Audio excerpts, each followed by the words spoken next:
Come on in, guys. Come on in. We got to talk. I let y'all go a week without me. Well, 6 days. And, I've came to some conclusions that I'm going to go over with you all. We got a lot of breaking news, a lot of updates. And overall, it wasn't giving fatigue until Black Americans started saying, "Hey, are you cosplaying? Wait, you got to stop cosplaying." It wasn't giving fatigue until we said, "You know what? We don't want to be called African American no more." It wasn't giving Black fatigue until we started asking questions. And guys, Shut Alive, get some people in here. Let's just say we're gonna unpack a lot today. We're gonna go all the way back to the 1700s. Just gonna tap on it, because no one wants a history lesson in the middle of the day. We're just gonna tap on it to make a point. And then we're gonna go from there. Share the live, click like, get more people in here. I know this is a pop-up live, but let's do this.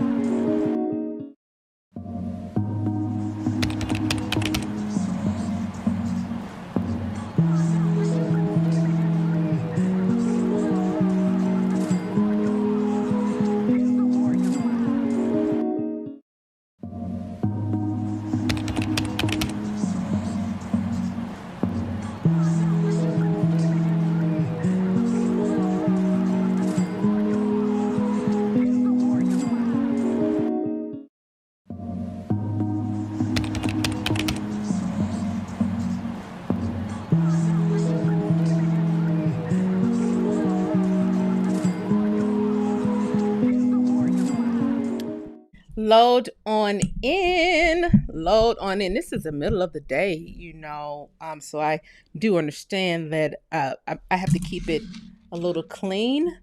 Um, but it's not going to be really clean because I'm actually going to play a live of someone else, the young fellow that you see on the screen there on the flyer. Nick Fuentes, since no one else is gonna say it, I'll say it. I'm gonna play some of that, and he's going a little bit rogue, a little bit vulgar. And but nobody can out vulgar me, of course. So, we're gonna go over that. I really don't know how to start this because there's so much to catch up with, guys. For those of you who signed the petition, I do want to let you guys, let's see, let's go. Let's go to petition. We do have some updates here. First of all, wait, hold on. Hold on. Let me put myself on. First of all, the petition, okay, that's the petition. What we ended up doing was we wrote a bill, myself and others, and the young fella who posted on a guy posted a comment on the YouTube, in the YouTube comments. We used some of what he said in the comments, but we're gonna read this, and we're going to go over this and edit it before a date of us actually submitting this stuff, so it could be a community effort. We want to make sure everybody has their input on whatever we send out. We put it on the website, some of it on the website as an executive order. Of course, regular people can't, submit executive orders or anything like that. But we just want you to see the literature. Now the executive order version and hold on, let me just, for those of you who don't know, US Lineage website, it did launch quietly yesterday. And And here's the thing, there are some tabs that we still have to add here onto the site. Um, some pages that we still have to add, a lot of pages that we still have to add. However, it's open. Okay. As you see, the proposal is on this page, culture page. Okay. And again, we're putting it up here as an executive order just so you could see it. It won't be submitted as an executive order, of course. We just want you to see the literature. Um, establishing a presidential bureau, cultural economic rights of Black Americans, and implementing a global cultural tariff on specified music genres. Now, the young fellow who put the post on YouTube in the comment section, y'all, the comment section be going off. Okay. He mentioned a tariff. And so when I was thinking about it, I was like, well, we can't necessarily track how much is being sent out, but we can track the music genres that we created. And so I did do some research on the music genres, and all of it is here. So far, it's about three of us all together kind of added to this, but anybody could read it and add to it as well. We want to make sure we get everybody thoughts on this thing, because at the end of the day, it is it's our culture, and it is important that we get what's due to us. Why? Because there is some massive destiny swapping going on. Let me tell you.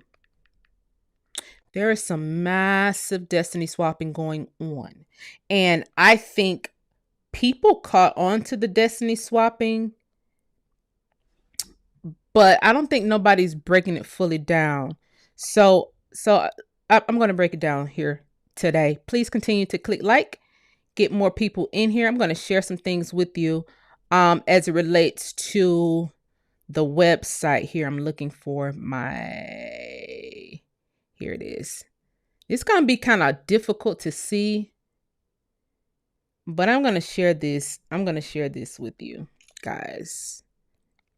This is concerning our website, U.S. lineage. Okay. Our website, U.S. lineage. I'm about to show y'all this. Let me see. Can I brighten it up a tad? And hang on to your seats, because it's pretty serious. It's pretty serious out here in these streets. People are quite literally obsessed. When I say people are obsessed with us, they're obsessed. They're obsessed with us. Let me show y'all this. Yes. Click like in here, guys.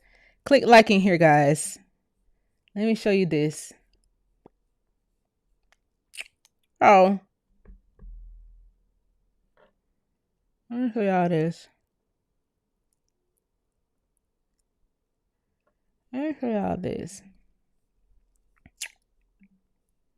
So y'all remember when I kept saying, I don't know, the developers, they keep dragging out the time and charging me, for, it's like they're dragging out the time on the website or whatever. They wasn't dragging out the time. They was creating a security system on the site because they noticed something. Now, mind you, the public could not even access our site. Okay? Until yesterday. The developers took a while because the full stack developer I hired took a while because he had to build an additional security system to go along with the security system that we already have. Like, just most sites already have like word fence or whatever, but he had to build an additional security system because he saw something happening on the site. Let me show y'all this. I'll show y'all this, how these people do. Let me show y'all. So what he noticed on the site was that these people from Tel Aviv, I thought they was at war, but these people from Israel. Now the site was not even public. Okay, it was not even public, as you can see. They kept trying to add a specific protocol to our America.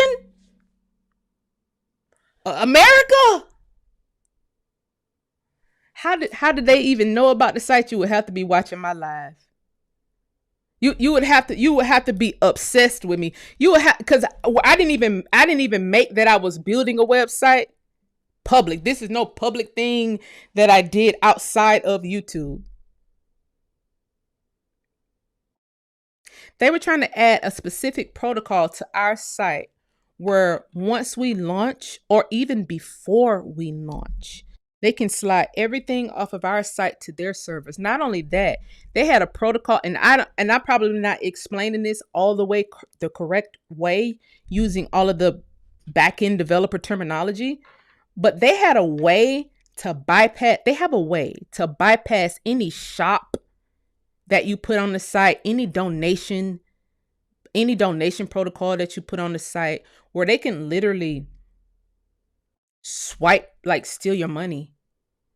And if you have something on the site that they want, like they could bypass a payment protocol. They have technology. And this for all business owners. All business owners need to know this.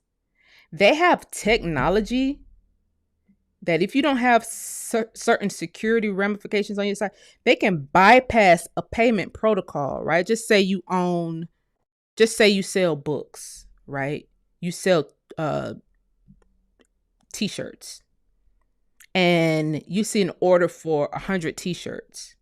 It looks like there's a payment for 100 t-shirts. So you send 100 t-shirts to this client. You don't get the money, but it looks like you got the money. It looks like the payment went through. They have protocol that can literally do that. Now, why and this is just one screenshot that I took. They was trying this for days, fighting the developers for days. Not only Tel Aviv, people from Romania, people from all these places across seas, but it was the same places over and over. How do they know? How did they know? Who? I didn't even send a press release out.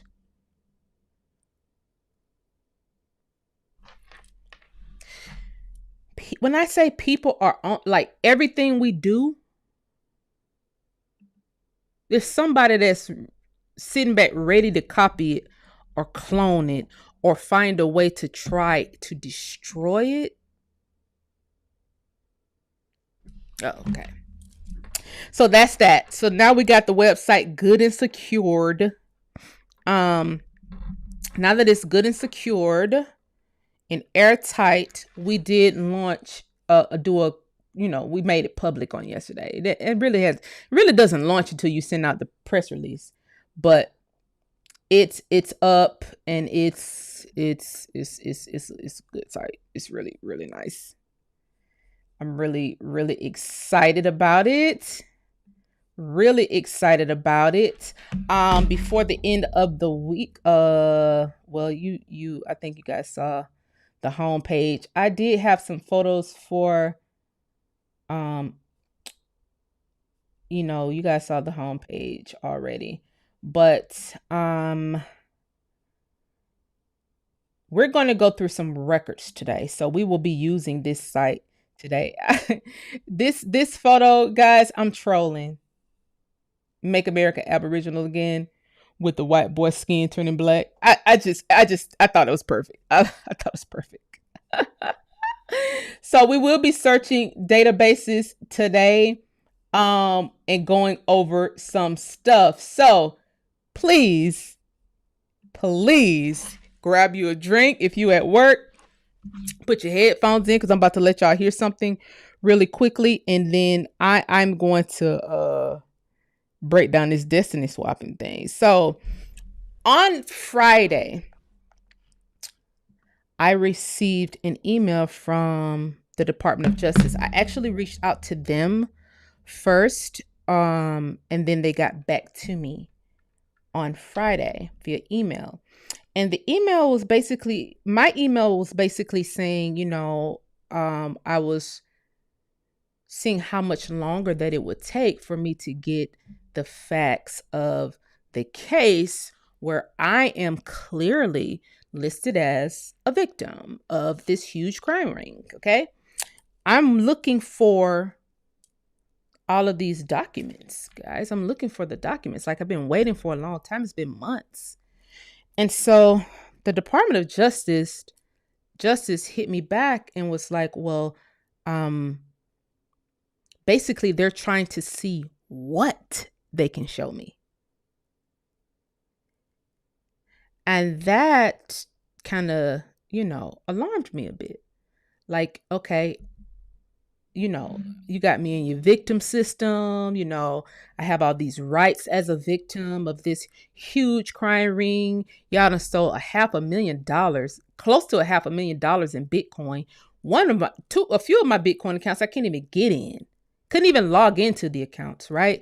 And I'm supposed to just sit back and wait months and months and months for you all to even tell me who was all involved. How do I get my money back? I was offered like a counseling, some kind of fucking counseling. They're like, and I even contemplated like, whether should I do it? But then I was like, well, no, why would I do that? Why would I go to counseling offered by the Department of Justice?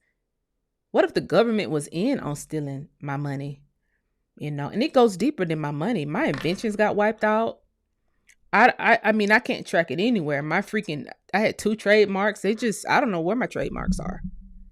I don't know where my stuff is. I don't know where my stuff is.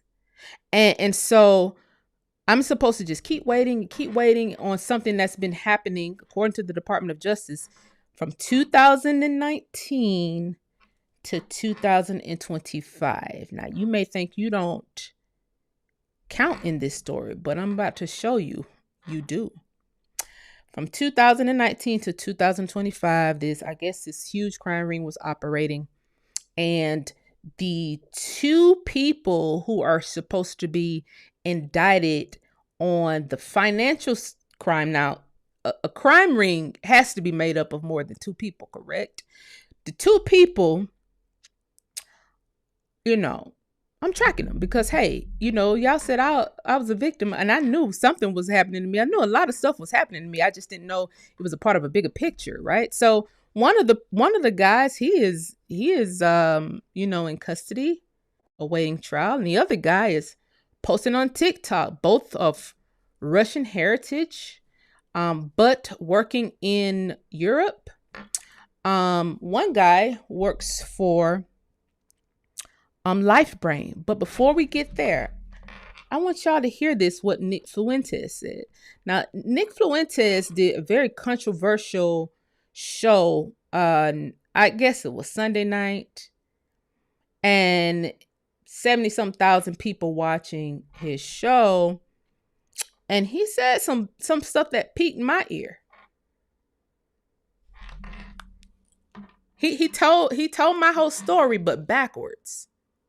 So let me let y'all hear this. I very long coin donation. Hold on. I got an Hold on. Should I play it on the screen? Yeah, let's play it on the screen. Why not? Let's play it on the screen. I was just gonna play it from my phone, but let's watch it together. Let's watch it together, guys. I got a very large Bitcoin donation. I got an email from a random address. It said, hey, I just sent you some Bitcoin. I said, oh, cool, thanks. I'll check my wallet. Never heard back from this person. I checked my wallet. He sent me 13.5 Bitcoin worth $250,000. That's crazy. From an email that I'd only corresponded with one other time. He sent me $1,000 in Bitcoin for my birthday. That's how he got my address. On my birthday, he said, "What's your address?" I said, "This is my Bitcoin address." He sent me $1,000. 4 months later, in December, he said, "Hey, sent you some Bitcoin." Never heard from him again.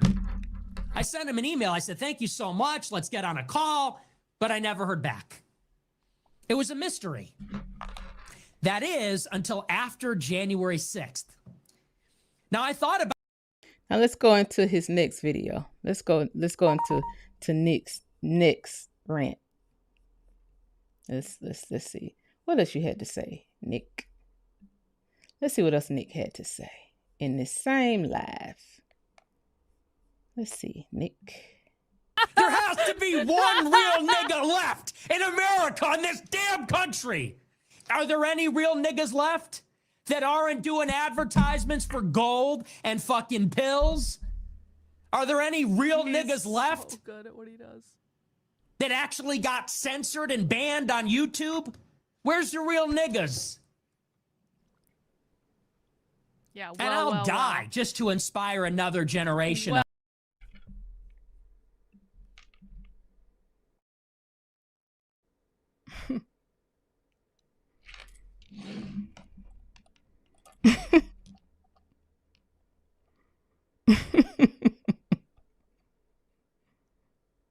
You know.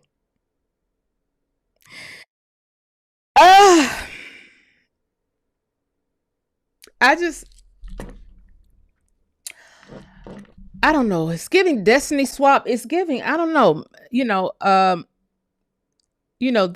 was a long live. He showed his letter he showed something that was supposed to be from the Department of Justice. It didn't look like an official Department of Justice document to me. I have never heard of anybody sending a YouTuber, not even a YouTuber, a Rumble streamer, $200,000. Sure, that doesn't even sound feasible. Not only that, he kept mispronouncing wetback. He said, "Is there any real wetbacks left? There are not any more real. Am I the only real wetback?" And I'm just like, why he keep mispronouncing wetback? Because ain't he Mexican? Isn't he a Mexican? Why didn't nobody call him out from Sunday to today? Did anybody call him out for mispronouncing wetback? I mean, it's like, I just got this. But I went to do my research on this whole thing, and it's like, he was the same guy that was a few weeks ago. He, spearheaded the whole black fatigue. And everybody's tired of black people and his, opinion on black people. And then you turn around Sunday and cosplay being black. You turn around Sunday and you just switch from street corn to collard greens. And it's just like, you was a Mexican. No, your mammy last name Chico. Nigga, you're a Fuentes. You're Mexican. Grass cutting. You cut our grass. You don't get to come online and voice your opinion about who we are and who we're not. Where are your inventions? Where are your cultural additives to the global world? You've added nothing. You have no inventions. You're cosplaying a white man. Who cosplays white men? You're sitting there with a Fuentes last name, with a Chico surname, and you are your mammy's baby. No matter what anybody tell you, you're your mammy's baby. If your mammy is a Mexican, then so are you. You have Mexican blood. You don't have blue-eyed, blonde hair, white man blood, but that's what you want so bad. But with your wanting, you get to voice your opinion on Black Americans. It don't matter that there's so many of us that are successful. You like to cherry pick, and everybody's doing this shit.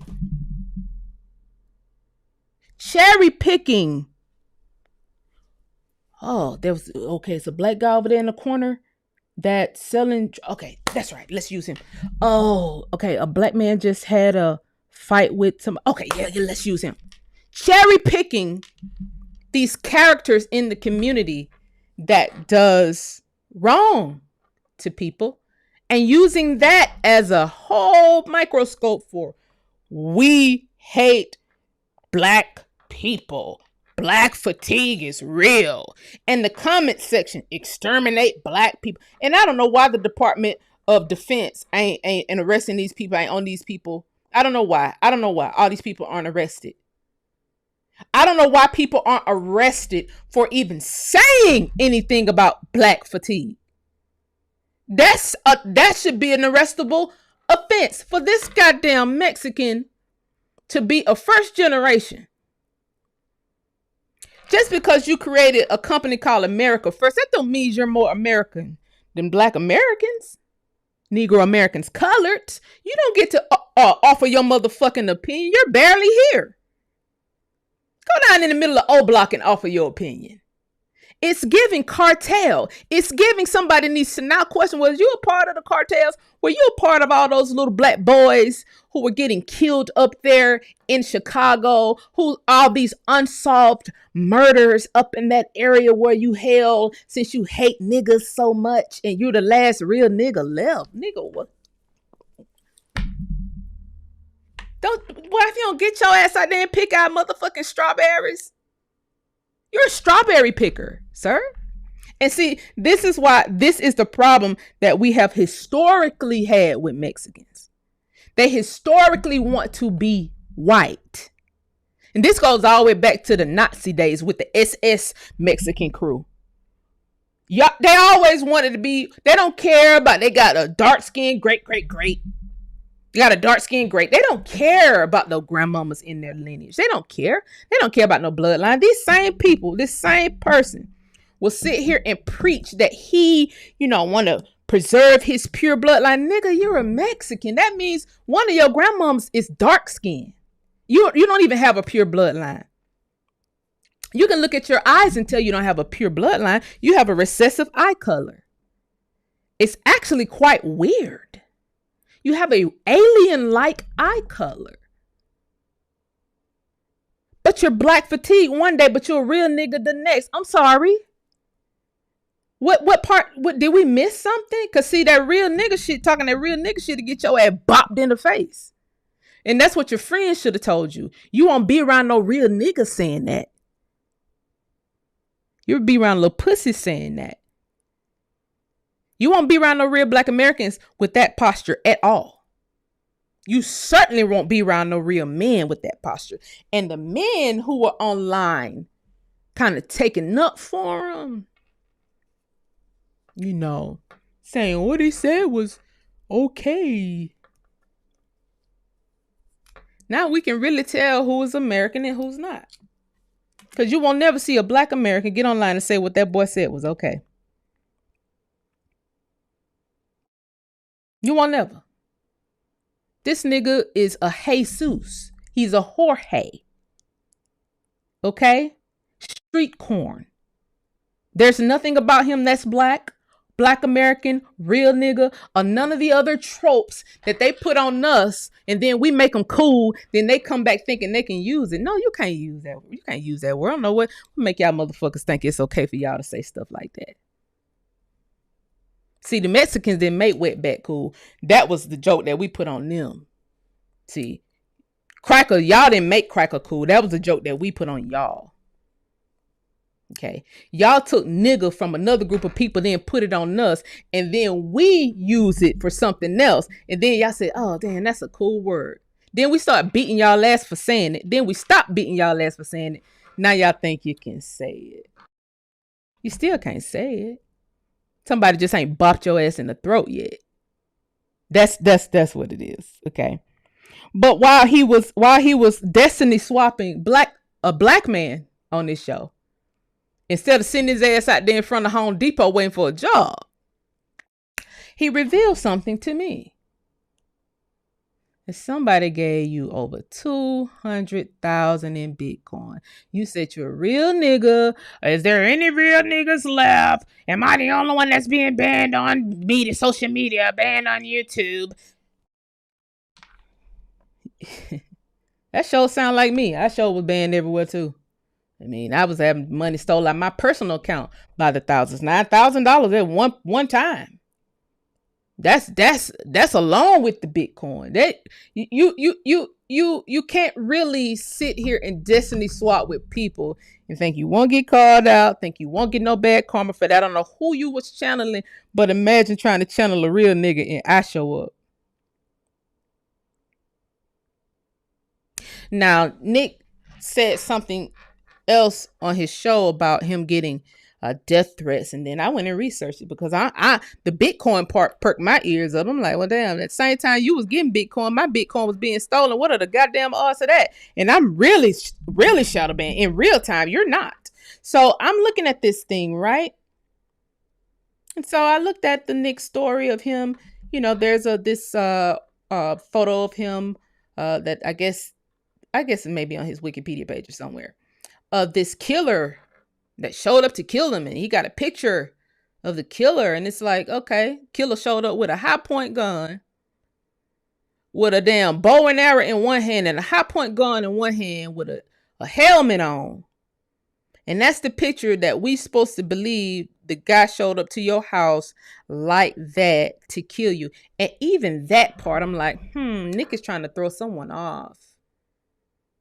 Because with as much shit as you talk online to people, not getting any real thing, not getting anything done. You're not getting anything done. You're just online just popping off. You ain't help nobody. You just online popping off. A killer would not even show up to your house like that with no high point gun, no big heavy helmet on. He had a big heavy book sack on. He had a bow and arrow in one hand. No killer would show up to him like that. So who was he trying to throw off with that?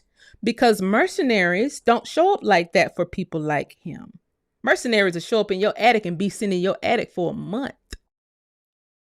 A mercenary will show up as ADT and come fix your security system. And next thing you know, they found you in the unresponsive, no force entry. Why didn't you tell the people that? You would have helped the people way more if you would have told them that. You would have helped the people much more if you wouldn't have even put no picture online of nobody even showing up to your house. Because you know they don't show up like that. You know they don't. No force entry. And then he died in his sleep. But it's no force entry. We just found him like that, dead in the bed. That's how mercenaries show up. Now, because of what happened to me on Friday, I coupled that with what Nick was saying. And I said, you know what? Let me just start doing my own due diligence. Let me just start doing my own little bit of research on these people to see what's what, right? Then I said, okay, I see this guy. He works at LifeBrain. And let me show y'all this.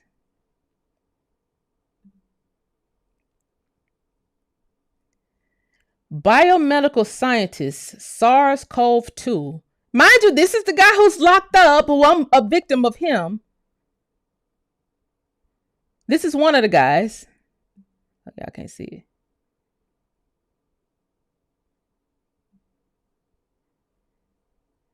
Biomedical science, SARS-CoV-2, COVID-19 mutation and sequencing. Full-time at LifeBrain, since August 21st to present.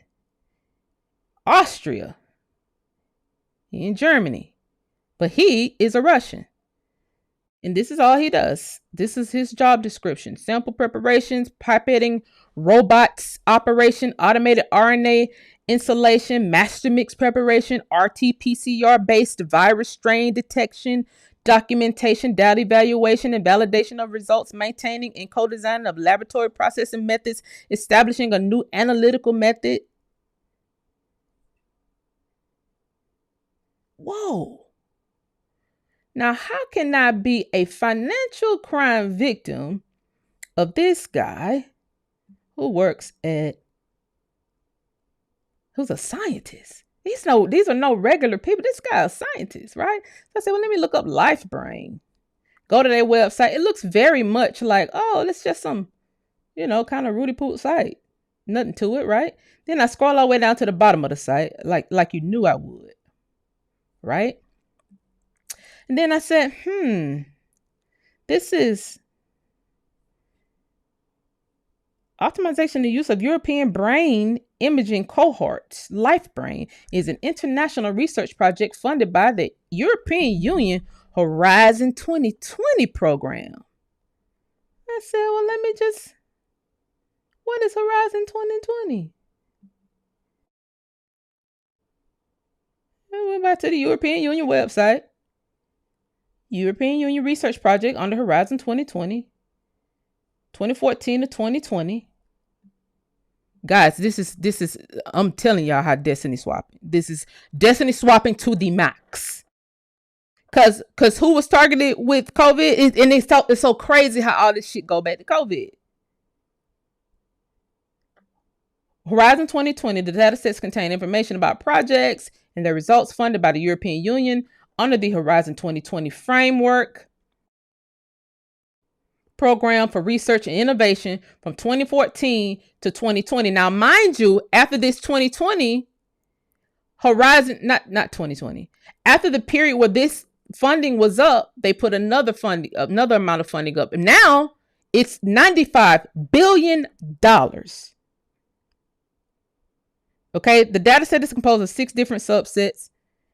Horizon 2020 projects, which include participating organizations, legal bias information, topic information, project URLs, and classification with the European Science Vocabulary.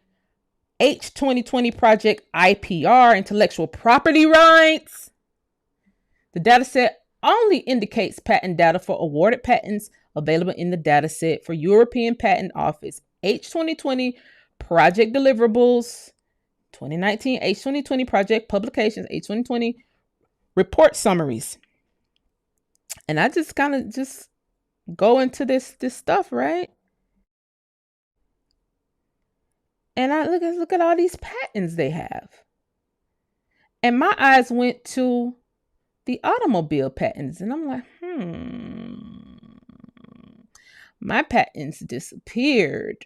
I had automobile patents. I had a patent for backseat seatbelt sensor. Mercedes somehow took it. After I met with them, I had patents for Safe Trip. I wonder if some people who died of COVID, patents ended up in their system. 999 patents for a project that is called Horizon 2020 that's supposed to be about COVID. Let me just keep going. Still on the European Union website, working group on the use of mercenaries, according to the European Union. Okay? Because they're trying to cover their steps. This is the Geneva Conference. 54th section, United Nations Human Rights Council. 54th. So this just happened in 2023. And they were talking, I'm not going to read this whole thing, but let's get down to the brass tacks. The European Union remains deeply concerned that some of the non-state actors and unregulated private military and security entities, in particular the Wagner Group, armed group militias to Russia, have undertaken an increasingly disestablishing role in various parts of the world. And as documented and condemned by the UN and civil society organizations, are involved in serious human rights abuses and serious violations of international humanitarian law, such as war crimes, the looting of natural resources, and the intimidation, torture, and killing of civilians. I'll just keep going a little bit. Let's see. Okay, well, what's going on here? This is 2018. I have to go back a little bit to see now who started this Horizon 2020 thing. Commission partners with Bill Gates to launch Clean Energy Investment Fund. In Brussels, the European Commission has signed a memorandum of understanding with Bill Gates led Breakthrough Energy Ventures to create a $100 million investment fund for clean energy technologies. Breakthrough Energy Europe will pool public funding from Innofin with private investment from Breakthrough Energy Ventures as investor-led fund with more than $1 billion in committed capital. The fund will provide capital to European companies working on breaking innovation. It will focus on technologies that reduce greenhouse gas emissions and promote energy efficiency in the area of electricity, transport, agriculture, manufacturing, and buildings. The fund is expected to be operational in 2019. Breakthrough Energy Ventures, of which Bill Gates is a chairperson, was created in 2016 by Breakthrough Energy Coalition, a group of investors and institutions committed to developing technologies to help solve climate change, guys. Innofin is a joint initiative launched by the European Investment Bank in cooperation with the European Commission under Horizon 2020.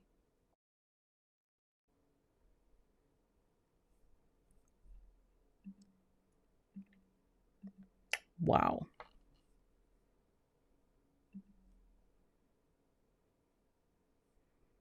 Here's some of their projects. Sleeping Beauty bio-inspired fertility recovery. That sounds like some organ trafficking, human,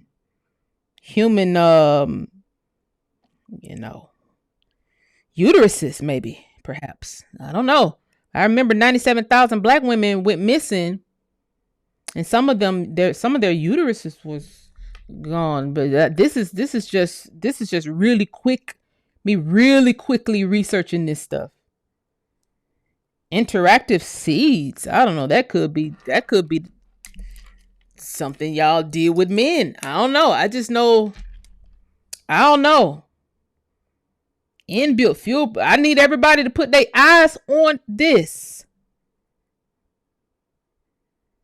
You don't have to do it for the sake of me. If you had anybody die during COVID, anybody went missing, anything that happened mysteriously.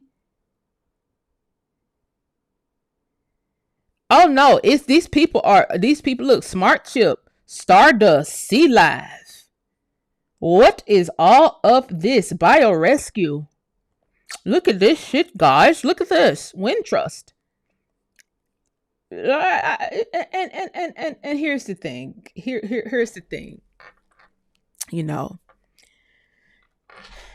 I'm going to let America and the Department of Justice do their job. But this happened to me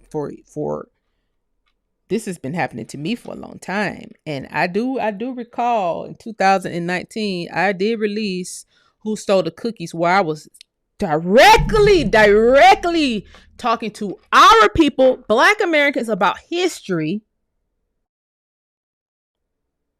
And then I tied Bill Gates into it. I remember that. I remember Bill. Who all remember it? Who all remember it? Who all remember it?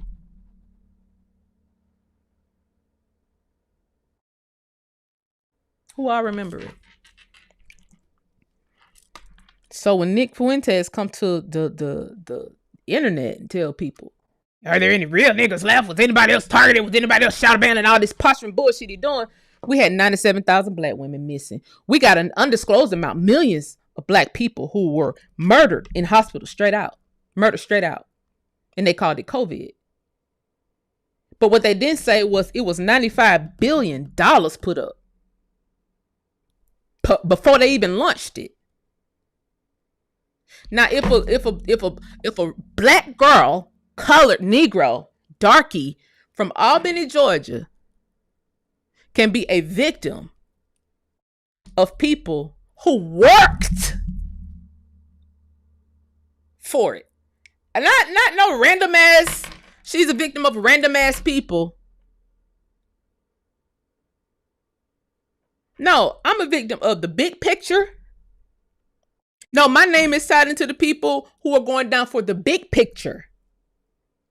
Now, all the little cronies that they had, because y'all remember, all those YouTubians, all those Moors, and that's so crazy. It's so crazy how this is happening, because they were the ones that actually was giving me the death threats.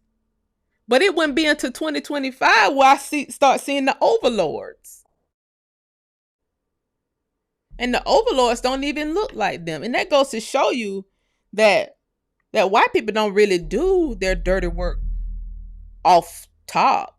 Like they'll put some people who look like you and push some people who look like you out to do their dirty work, and you don't even know the full picture. You just taking the check to do some dirty shit.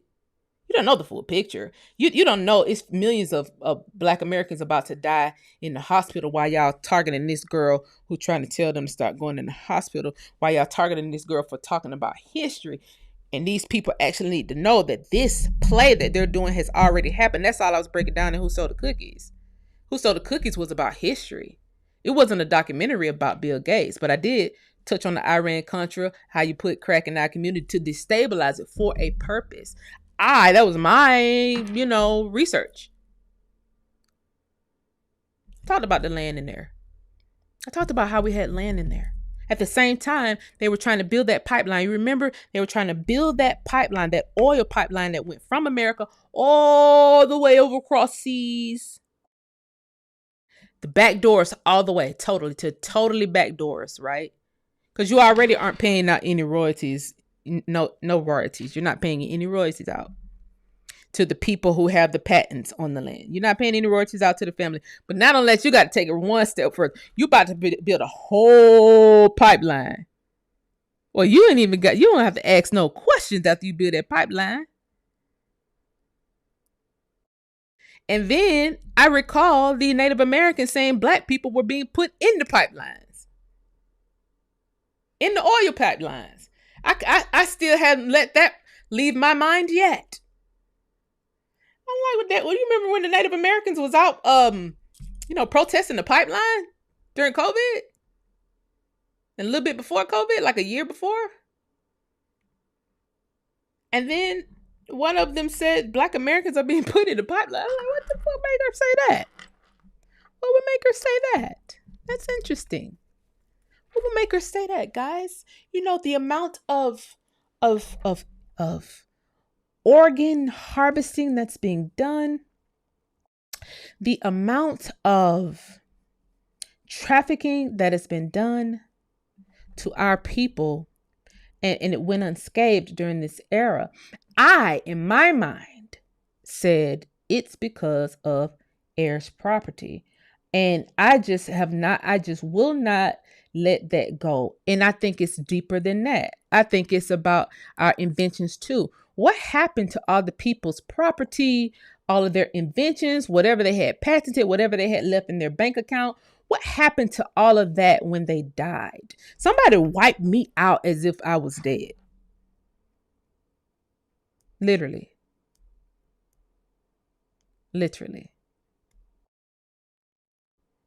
Lucky for me, I keep copies of everything, multiple copies of everything. But however, to just wipe somebody out like that means they did that to a lot of people. Now, this particular crime ring, they said there was 999 victims, and that's just on one ring of people. Now, I want to show this. Being able to build an app. I want to show this. If you're a military member that wants to... This is Democracy Now! This is Democracy... Not the wrong in that. No, not that one. Not you. Not you. Hold on. Where's the one I want to show? This one.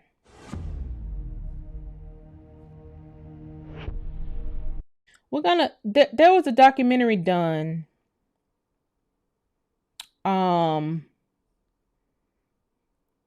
about a small town in Virginia 1 year ago. And let me see, how much of this should I... Let's go here. On 3 cases, all here in Lunenburg County. Hold on.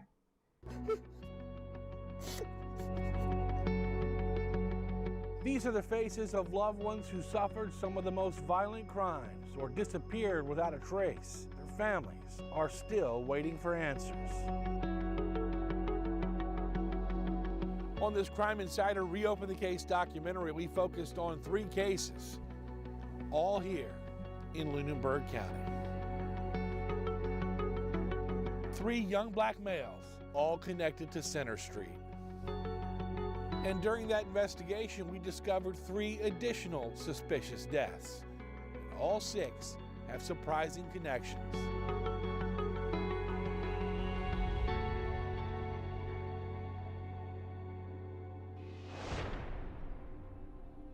We're not gonna play the whole thing. I'm gonna skip to a particular part in the Everything end. about him. Everything. I miss him a lot. It's a struggle on a day-to-day basis. You know, people say take it one day at a time. I actually take it 1 second at a time. Because I'm forced to just deal with it. But I still have to go on to get justice for him. And that's a promise. I wake up every morning and I make sure I tell him I'm sorry that this happened to you, but I will get justice for you.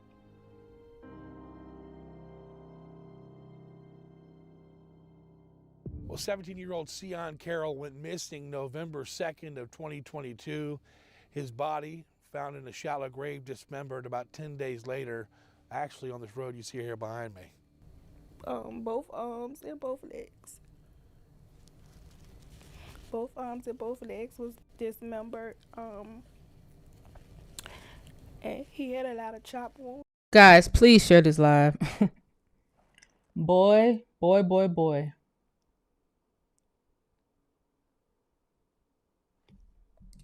Guess from them trying to dismember him. Sion Carroll was last seen at his grandmother's house near Center Street. He was down there for like 4 months. Cause he was in some trouble up here, but they found out that he didn't, wasn't in. So they asked me, could I take custody of him to keep him from up here around all of this. So I agreed with the courts and got him down there. And he was doing fine. Just kept telling him stay from down there hanging with those guys and stuff. But they had some sort of an argument earlier in the night about jackets that were on the floor. Then about an hour later, he came in there. He was like, Grandma, I'm sorry. And he went on outside where he always go outside and walk around the yard smoking his black and mild because I wouldn't let him smoke in the house. This was what time of night when you guys It was about 9 or 10. So by 1 a.m., was he outside or? I don't know. I went to sleep. And when I got up that morning, I went back there in the room because I usually wake him up to get him ready, for the meet the van out there.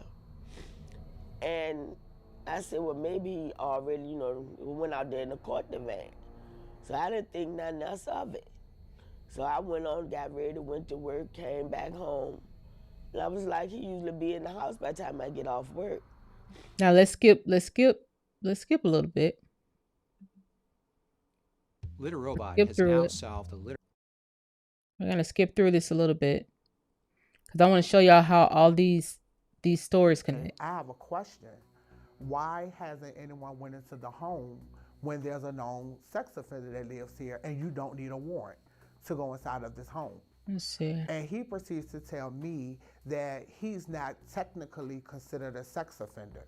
Something about he was just in the car. This is a whole nother one of the black guys that they're looking for. He was not listed.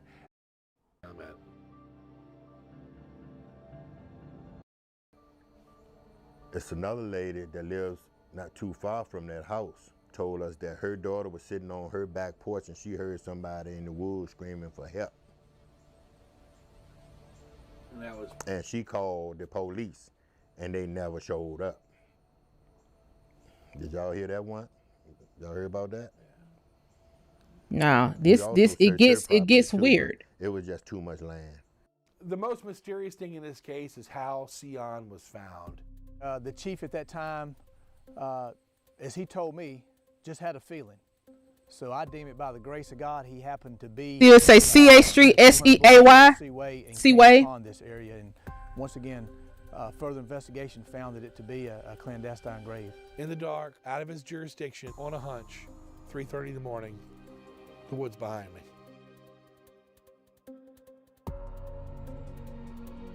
How he find it? How did he find it? He was the only one out there. Just remembering some of the conversations that I had when I went there to meet with him. And everything, every scenario he gave me that could have happened to my son had something to do with woods. Every scenario. He gave me 3 scenarios. He's talking about a cop, a police. Well, he takes medicine. So the medicine that he take, I went to class and I know that one of the meds that he take, he possibly could have went in the woods and committed suicide. You telling the mother that's looking for her son that he went in the woods and committed suicide? A red flag went up. He resigned in the middle of an investigation in his town.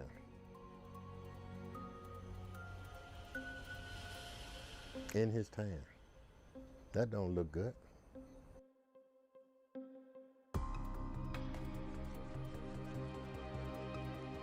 During the production of this documentary, we reached out several times to the former chief, Ben Barnes, and finally he did get back to us with a statement. We sent Ben Barnes a list of about 20 questions. He answered maybe 2 or 3 of them, and the rest, he said, were part of the state police investigation. Mr. Burkett, my resignation from the Kinbridge Police Department on December 31st, 2022 was a decision I made several weeks prior to the disappearance of Sion Carroll. I chose to participate in the missing persons investigation in spite of my decision to leave the department. During the missing persons investigation, I searched several areas in the town of Kinbridge and Lunenburg County. During the course of the investigation, an anonymous tip was received that led the investigation to the Seaway area in Lunenburg County. The area was searched by myself and other law enforcement officers without result.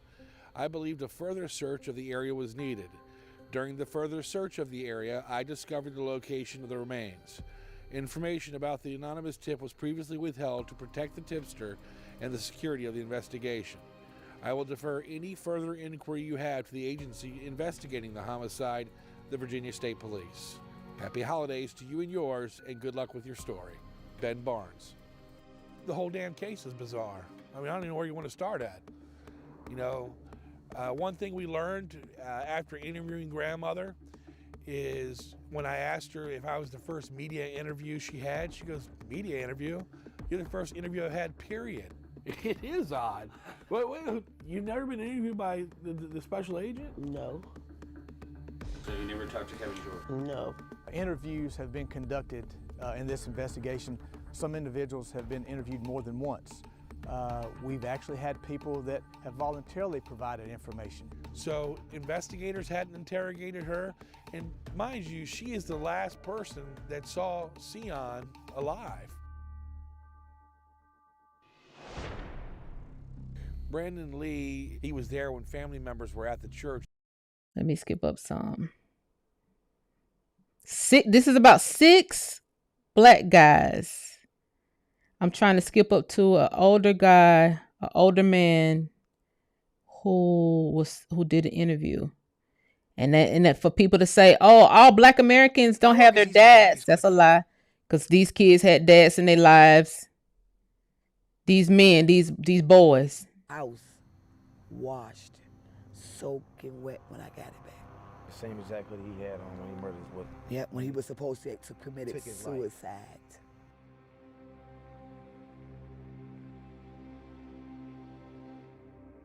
Just ruled it as a suicide and cleaned him up.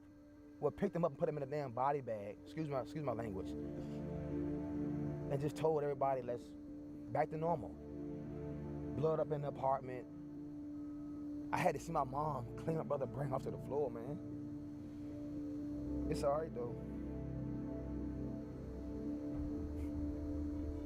Just really getting to the details. There's so many facts and pieces to the puzzle. I just feel like it's not all put together. And I want justice, one way or another. That's why I'm talking and making phone calls and trying to get to the bottom of it. That way I can help out as best way as possible with this and everything else going on. But this right here is my main concern. This is my little brother, so I feel like I just need a little. Let's go.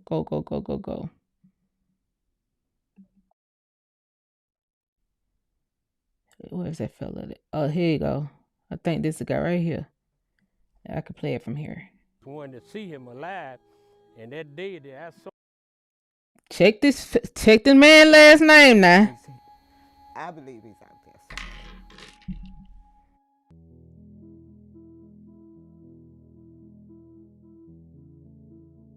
My stepson, Arthur Waverly Banks Jr., and I feel like he was just like my son because I never had a son of my own, and I took him in as my own son. I was the last one to see him alive, and that day that I saw him alive, C-Way. I always pick him up and carry him to town and bring him back. That day he was happier than I ever seen him in my life. And he was talking about doing some work to the house that we had up there where he was living in. I told him, go ahead, help yourself. And that was the last time I talked to him. Please pay attention. We owned property that was formerly owned by my granddad and my father. Where we standing now, my heritage, and this is where I was born at, on this property also. So we down the road from Seaway. The whole farm is like 80-some acres all together. I named this road over here, Sea. When they named the road, I told them I wanted to name it Sea, because there's been a lot going on since we left from over here. It started here, and then up there. We don't actually know, what all going on, and nobody's saying nothing. He always liked to be around a lot of guys, and he always liked to walk down these woods where you see behind me. And he used to walk through these woods, and we tried to stop him from doing it, but he would never do it. He loved to walk through the woods. And so I know that he had to be down in these woods, or he's going with some guys somewhere. In my church, you got a bunch of hunters. And so I called him up and asked him, I say, I want you to go with me down here, and we're going to try to find my son, because I think he's in the woods.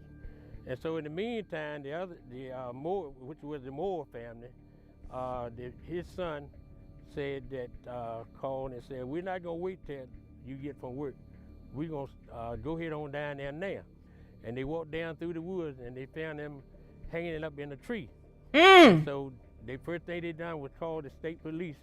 And the state police and the sheriff department, they came out. And we never heard nothing back the police report or anything. We never heard nothing from them. And then when we got the medical examiner paper back, that it was suicide. And we never could find out exactly what happened, and we'd like to get some closure on it so we'll know for sure that he actually hung himself. Because we don't know. They just found him down here. And look, the way things look, is a possibility that somebody ended up doing it and set it up to make it look like it was suicide. I mean, the other case that the guy over here next door to us, they buried him in the ground, cut the body up and buried him in the ground. That happened after this right here.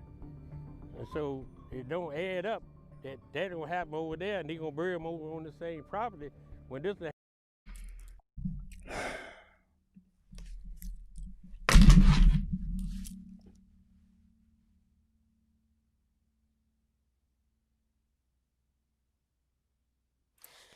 This is all Who Stole the Cookies was about, guys. That's why I show my ancestors' land patents in Who Stole the Cookies. There is a $95 billion project that went on, that's still ongoing, that started, and people just getting taken out. Right? So all these black guys here, in this case, all of them some kin. They just didn't know there was some kin. They all stayed on heirs property, didn't even know it.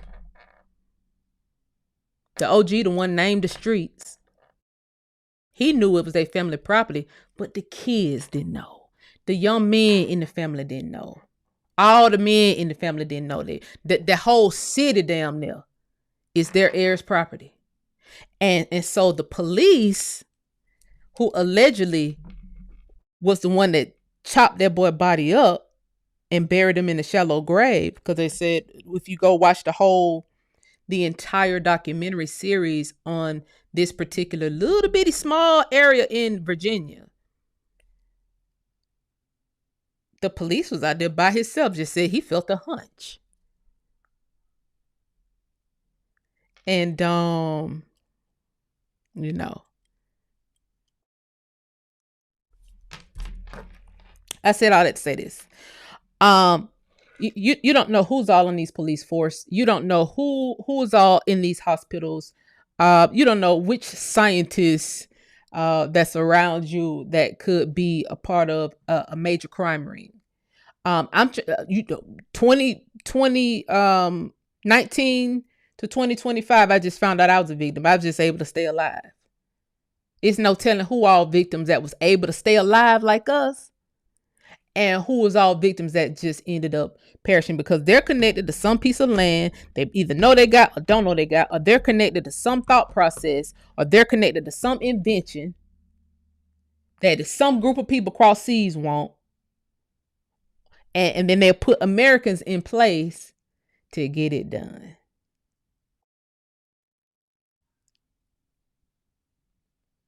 Or put foreigners in place in this case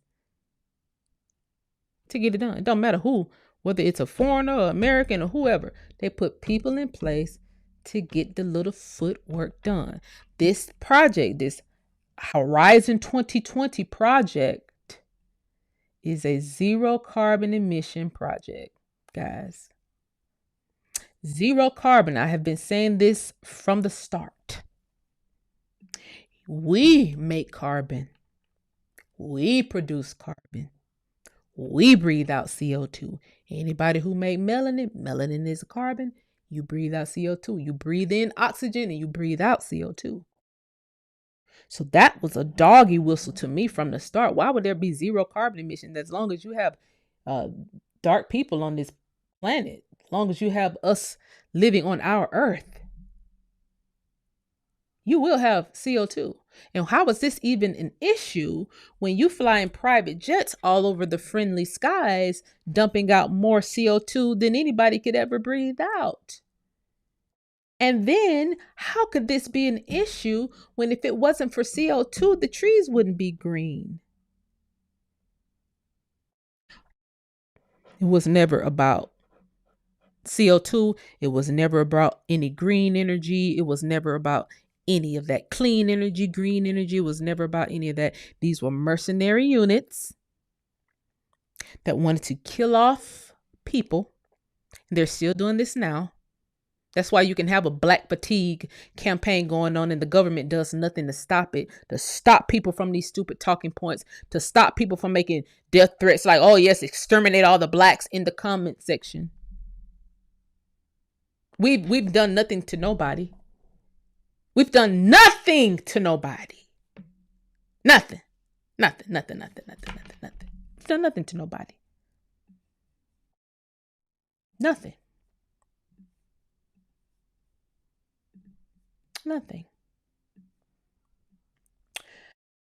Let's keep going because I do have some more points to make here. I want to show some old files, because it seems like there's a battle about who's more American, or it's like somebody is trying to treat us as if we weren't here, or they can come in and be a first generation and then be more American than us, no matter how long we've been here. So let's read some boat records, guys, just so you can be assured that you were here. And these are also up on uslineage.com. I'm trying to see, how was there ever a black fatigue? I think they're mispronouncing homesick. I think what it is their insides are saying, I'm really homesick. So let's read this. Okay. A list of the company of the brig Lydia, Lydia. Lydia Alonzo Arnold. Master. He was the boat master. 113 ton bound to St. Christopher's from Middleton. Okay. Where was Alonzo born? In Middleton. Okay. Place of residence, Middleton. Age 20 years old. Complexion, dark. So the captain of this boat, his own vessel, born in America, 1812, dark skin. Joseph, I can't really read that last name. He was the mate, also born in Middleton, 47 years old. What is his complexion? Ditto, he was dark. That's the two highest people on a 113-ton vessel, both born in America. Here's the second mate, Aaron Clark. He's the second mate on the boat. Place of birth, Middleton, ditto. Place of residence, Middleton. Age, 21. Complexion, ditto. Dark. John Rush, seaman, ditto. Middleton, born in Middleton. Place of residence, 28. Light skin. Because if he was white, they would have said white. Okay. I just want to show y'all these files exist, but people just like to play in our face. Let's look at this. Let's look at this. District of Middleton, Port of Middleton. These certify who I doth concern that John Hamilton, master and commander of the Slope Henry, birth 51 tons or thereabouts, mounted with no guns, navigated with 5 men, American, built for maritime, having on board. Now here is where it gets, please share the live. Here is where it gets, here is where the grift would come in at if you listen to people versus doing your own research, right? What's on board? Hoops. And that looked like it could easily be slaves, right? But you see that T, that's staves. Hoops and staves. But if I want y'all to thank you from Africa, and that you actually was not controlling the waters over here, that you weren't the actual original Navy over here, I would say that I would find a way to manipulate this document. I would re-upload it and say that says hoops, slaves, sheep, poultry, and potatoes. Okay? With ships of stores for the voyage. These men had their own operation. Oh, damn, it sure isn't. It sure isn't. I don't know why it's doing that. Dang, what is that all about? Hold on, let me come back on screen. Thank you for letting me know that. Thank you for letting me know that. Let me see. Let me do that again, because y'all didn't see. I appreciate y'all. I don't know how people can. I don't know how that's happening, guys. I don't know. It is what it is. Let's try this again. Okay, let's read this again. Please share the live. District of Middleton, Port of Middleton. Certify.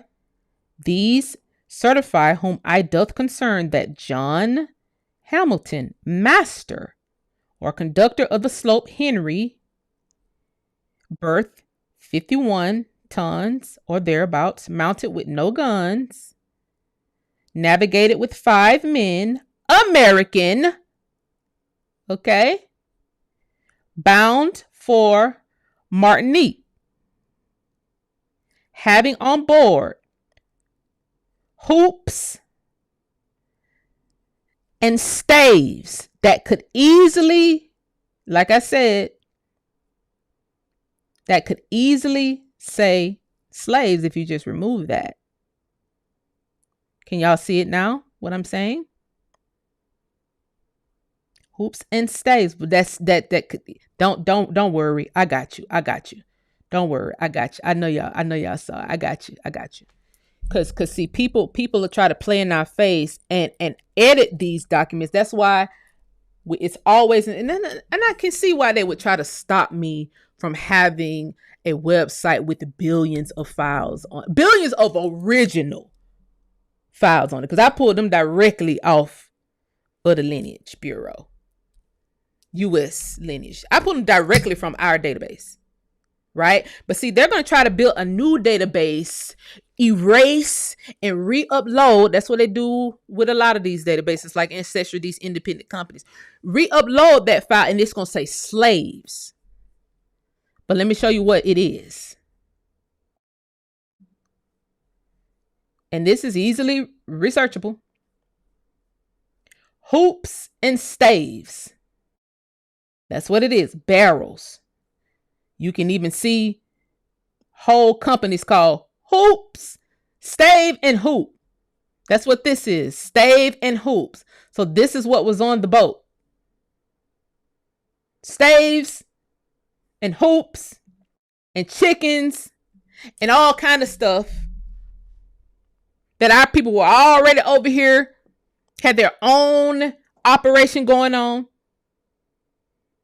Growing stuff on their land, farming on their land, shipping back and forth to the islands, to the south, the north boats coming to the south, southern boats coming to the north. We was already moving stuff by railroad. We already had our own operation going. But then you have people coming online talk about black fatigue.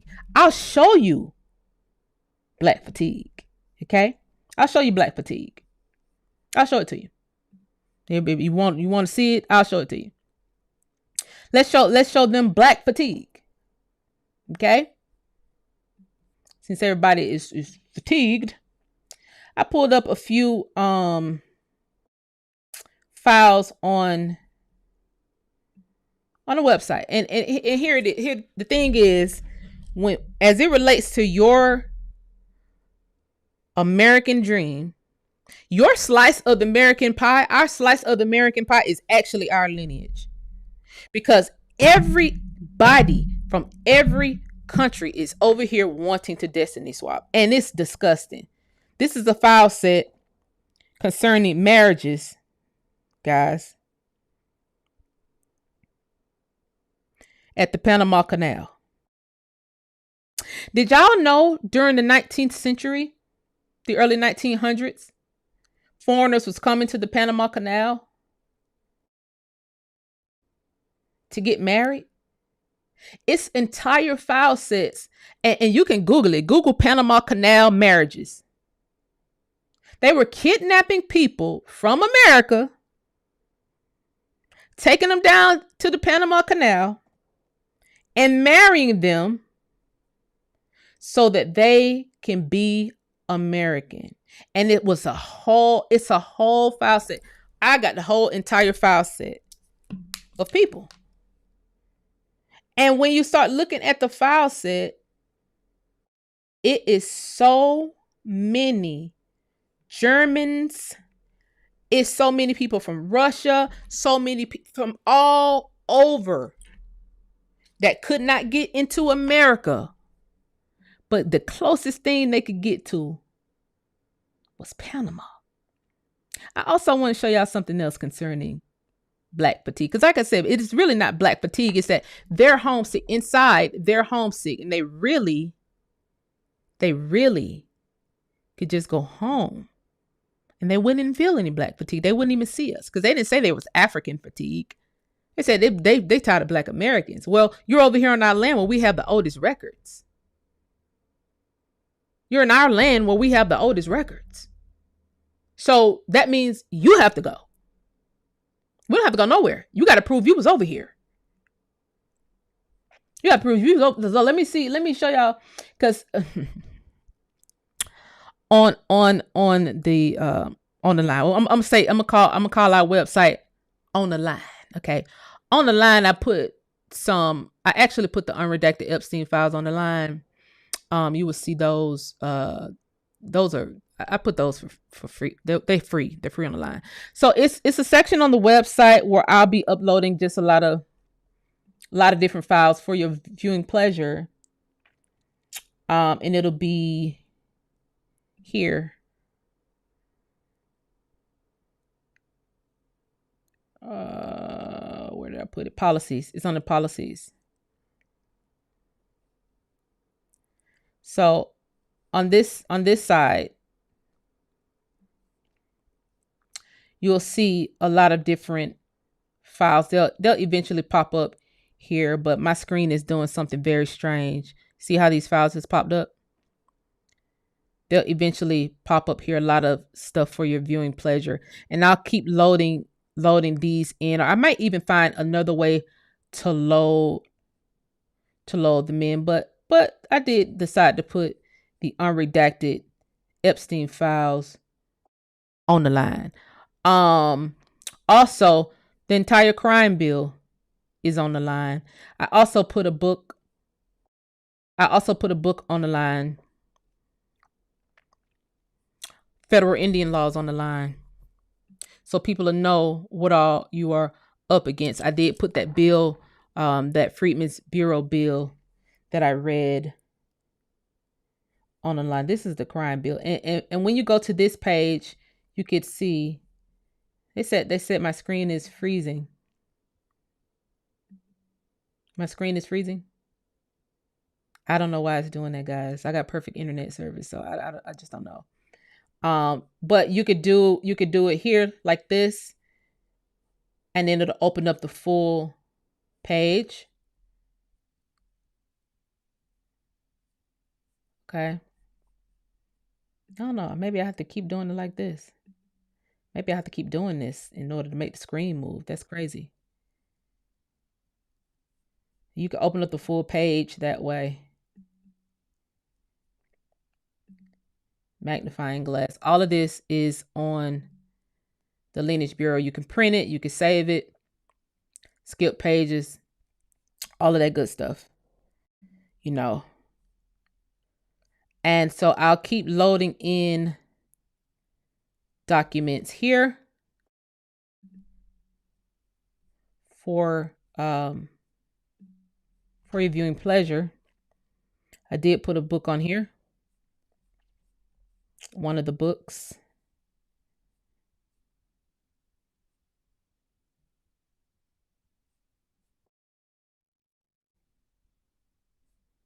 Just for your viewing pleasure. There will be more. Okay. A lot of old books that I'll be putting on this part of the site. But of course, if you want to go records, now I don't know why. I don't know what's up with all that screen freezing and stuff. If you want to go records, you can go here, search database, people, and put in. Of course, you can put right here first name, last name of whoever you're looking for, right? First name, last name, date of birth if you have it, or if it's something like miscellaneous that you are wanting to look for, just put in Epstein. Let's see what comes up.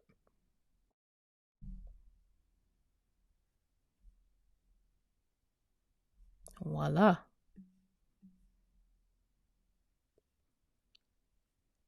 Voila.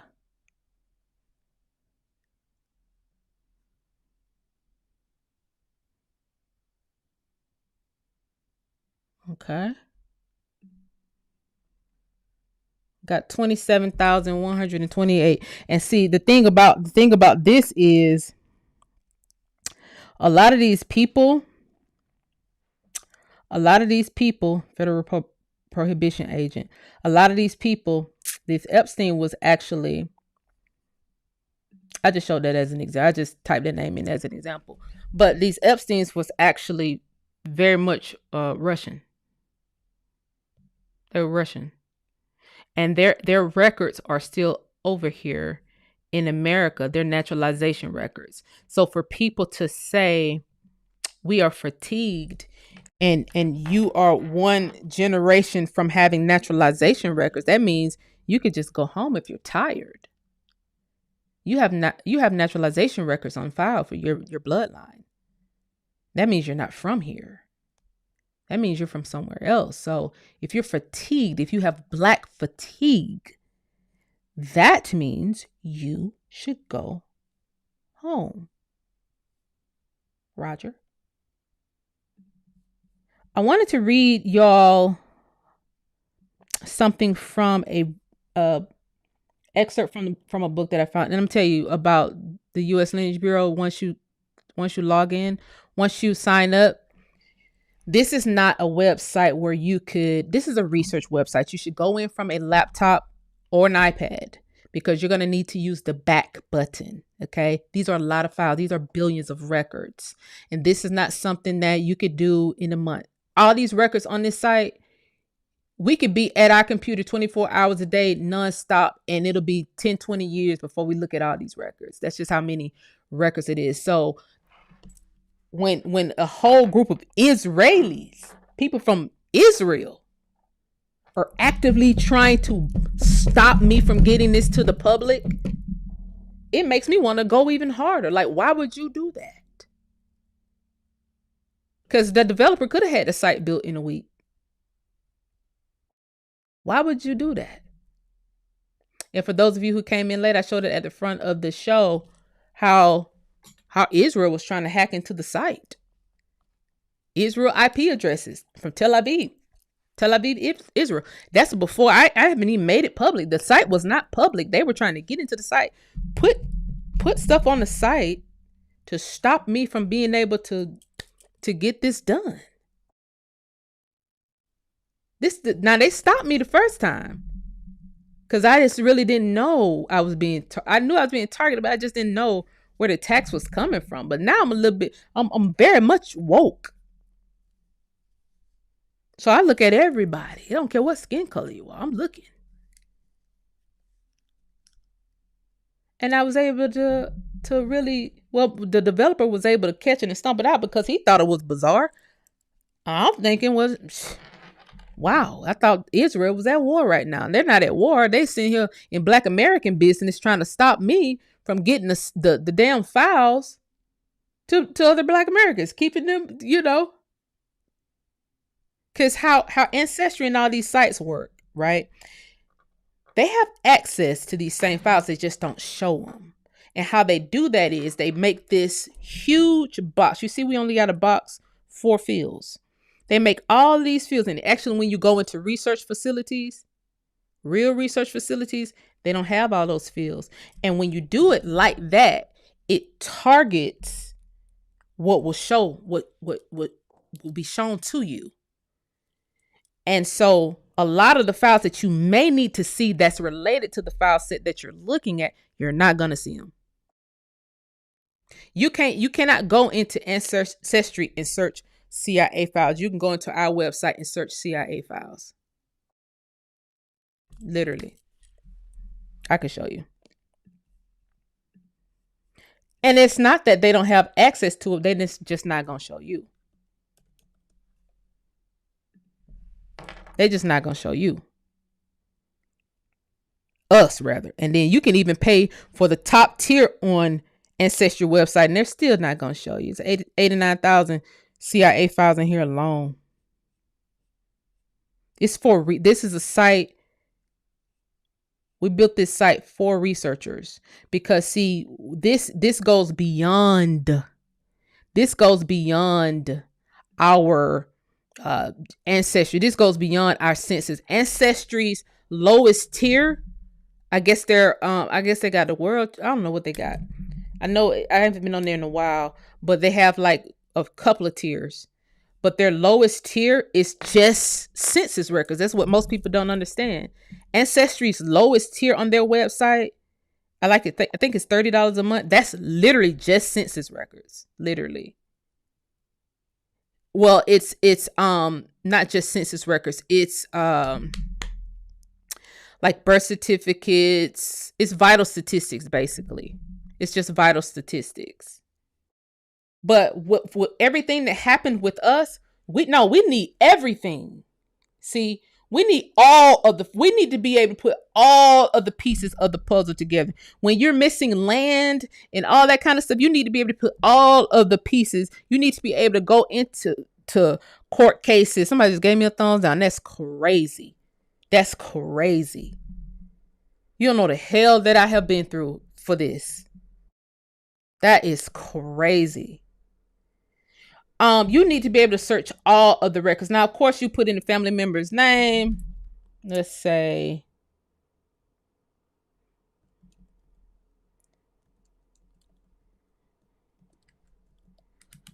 and then you have his correct location. Let's put in Atlanta. And birth year is 19. Maybe 34. I don't know. This is probably not a real person. It's just something probably not a real person. But it may be. I don't know. It may be. Nope. So that's it. Y'all can't even see my screen moving. That's crazy. Y'all couldn't even see my screen moving. Y'all can see my screen moving. I don't know why it's doing that, guys. Stranger things has happened though. Stranger things has happened. But I'm just letting y'all know like the difference in like how they want us.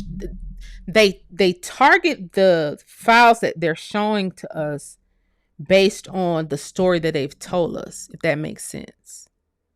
Like no one would think to go to the Department of Interior to find land patents. Like, what is that? Ancestry didn't even start showing it until it got big online. Then they start showing land files. They didn't even show it. It wasn't even shown. I never found those land patents on Ancestry or Family Search or no site like that. I was directly on BLM. A lot of people didn't even know what it was. What's BLM? It's something that every Black American need to know about, because you don't know why 97,000 little Black girls went missing. It don't matter that they didn't know about heirs property. It don't matter that they was the 10th heir down in the line. It does not. None of that matters to these people. They don't care. They just want to get rid of the heirs. Anybody who has heirship up here, if we can get y'all out the way, if we can just call it Black fatigue and pretend like we're just sick of y'all because y'all committing all the crime. How are y'all sick of Black fatigue but not sick of the people who made 97,000 Black women go missing? How are you guys? How do y'all have Black fatigue but you don't have fatigue for the white kids who do school shootings? You don't have white kid fatigue? How is there even such thing as Black fatigue when you have allegedly undercover police officers doing all kind of shootings and murders and killings? How don't you have that fatigue?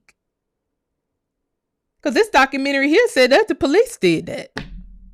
Dismembered because you hate darkies. And then running a Black fatigue campaign just makes it even easier for people to succumb to their, feelings of not liking us, a group of people that have not done anything to you. And then it's mighty strange that everybody who comes over here to America, they can be a whole foreigner. As long as they Black, dark skin, as long as they got melanin in them, they're going to be grouped into us. If they do something bad, if they do something good, you will hear nothing about us.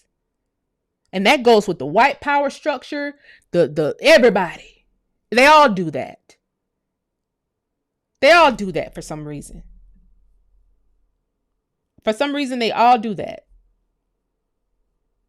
So guys, come hell or high water, we built the site again.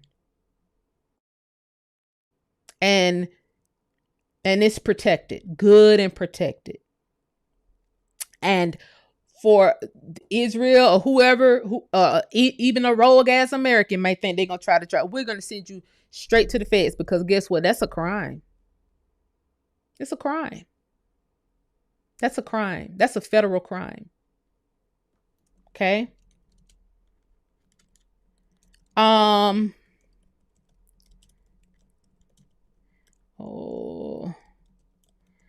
that we have that out the way, I just want to also keep you in mind that all the COVID protocols went through the European Union.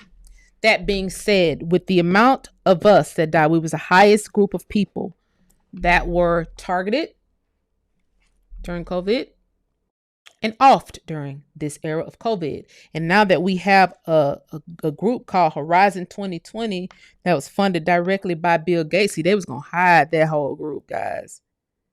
Had I not been a victim of a person who actually worked for LifeBrain that's actually funded by Horizon 2020, I wouldn't have never known. I would have never known. I had never even heard of nothing called Horizon 2020. Had y'all? Were y'all aware? You know? So now I see why the Department of Justice is telling me, they just got to see which files they can release. They got to see what they can show me. Okay. So I'm telling you guys, it's a clear line to sue the hell out of people. If you had somebody that died during COVID, now you need to look this stuff up. Cause Auntie didn't just pass away of no long she didn't just pass away of a virus, guys. I just hate to be the bearer of bad news. Oh no, that was a target for sure. And I'm gonna keep saying it. The more information I find out, the more stories that happen like this one in Virginia, where 6 black men just and that's just not Virginia. It's just not enough investigators that are interested in us because they got black fatigue campaigns running. It's just not enough independent investigators that give a damn. Okay? It's not. It's not enough black YouTubers that give a damn. It's not enough black TikTokers that can get the word out. This is happening in so many cities across. That little bitty city is that area of Virginia. It's like it's all kind of black towns in that area. All black people.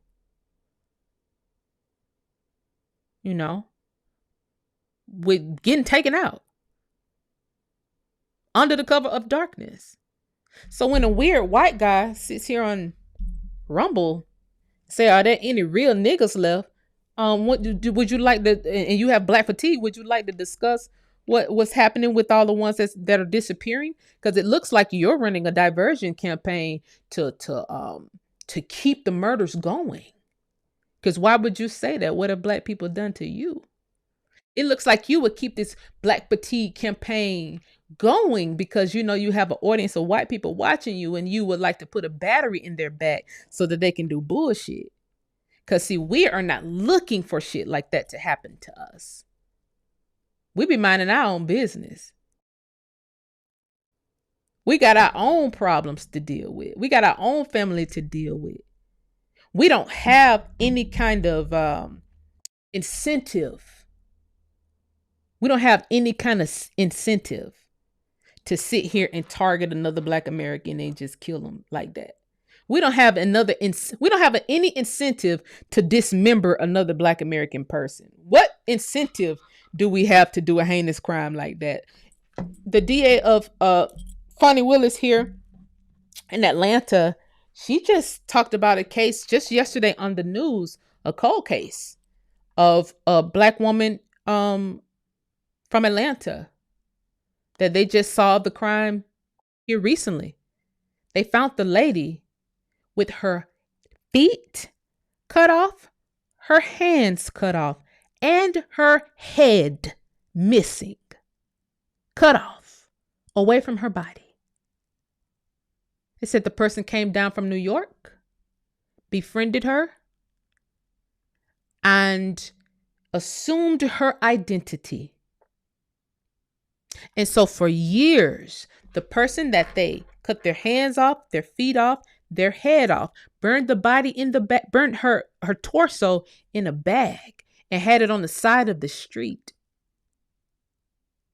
They was never supposed to be able to identify those remains because somebody had already stole her identity, stole her identity, got over $100,000 in disability checks, all kind of cars, homes, all kind of stuff, guys. Stole the identity, her driver's license, everything. Got a person killed and then assume their identity. What incentive would a Black American have to do something like that? So when you hear stories like that, you already know that's a foreigner that did that. That's a foreigner that did that. Y'all remember when they was online running campaigns trying to convince Black Americans to give up their nationality, give up their citizenship, become Moroccan? What do you guys think happened to all of those identities? Did anybody ever question it? Did anybody ever question what happened to all those people who gave up their birth certificate, gave up their driver's license because they said America is Babylon?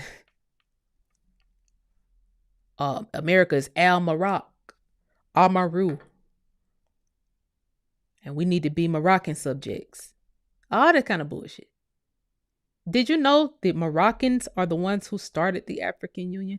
There is a CIA file. When you go on the line, you'll be able to research all this stuff. I want you to go in there and find your family documents, though. I want you to make a file on your computer, label it your family name. If you're one of my clients, you don't have to do this because I've already done it for you. If and don't excuse my tardiness, I just had to get this done and out the way. So I appreciate y'all patience for me get this out the way. You can go on the site because it's a lot. I mean, it's a lot of stuff. If you create content, you'll be on the site finding all kind of content, all kind of stuff, guys. But make a file for your family name. Search anything that's related to them. Okay? Court cases, land files, military records, it's all there. And then on the flip side of that, you could search files like African Union, CIA. And then you'll pull up documents from way, way back. Way, way back. When the African Union and European Union was working right together to create a whole play. And then at that time, it was ran by the white Moroccans. It's weird. It's some weird shit going on. But look like between the African Union and the African and the European Union, they go on whole entire killing sprees. They go in whole entire killing sprees whenever they want. I also want to bring y'all attention to this.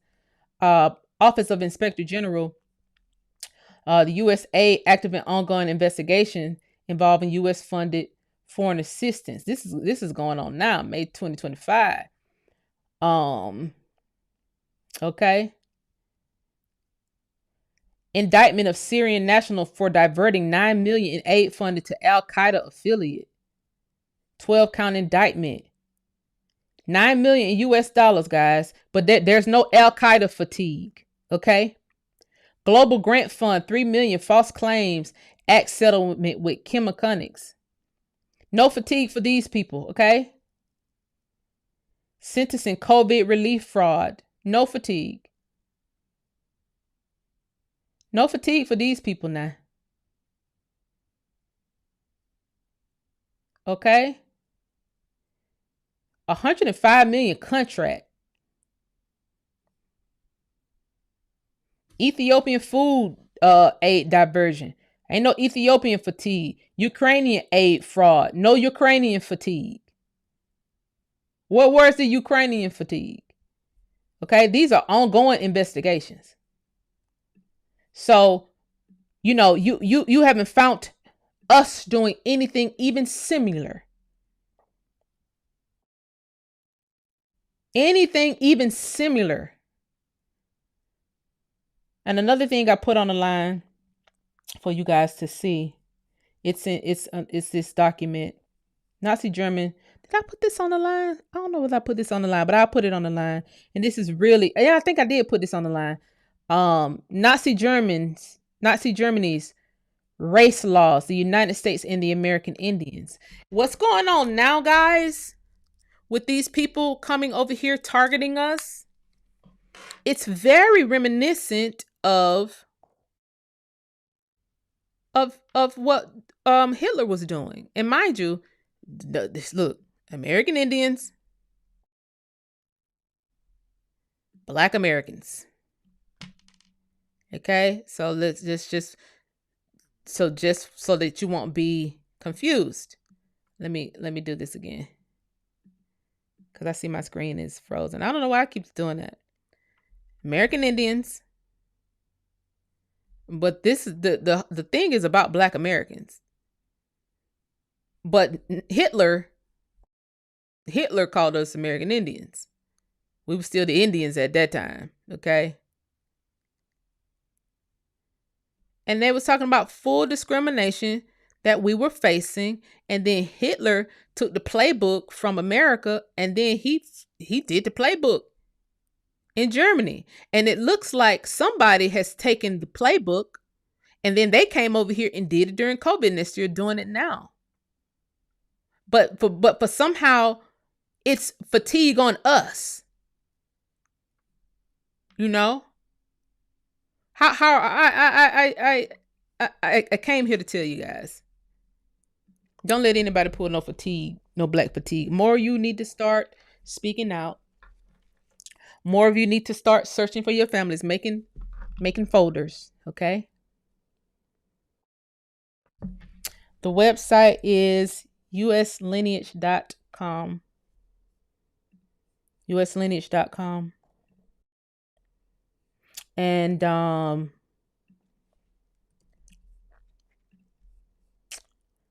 like I said, there are more edits to be done, but it'll be better if you, because of how big the file sets are. When I say 1 billion files, I mean over. Okay? And you may open up one link and it may be 200 files on that one link.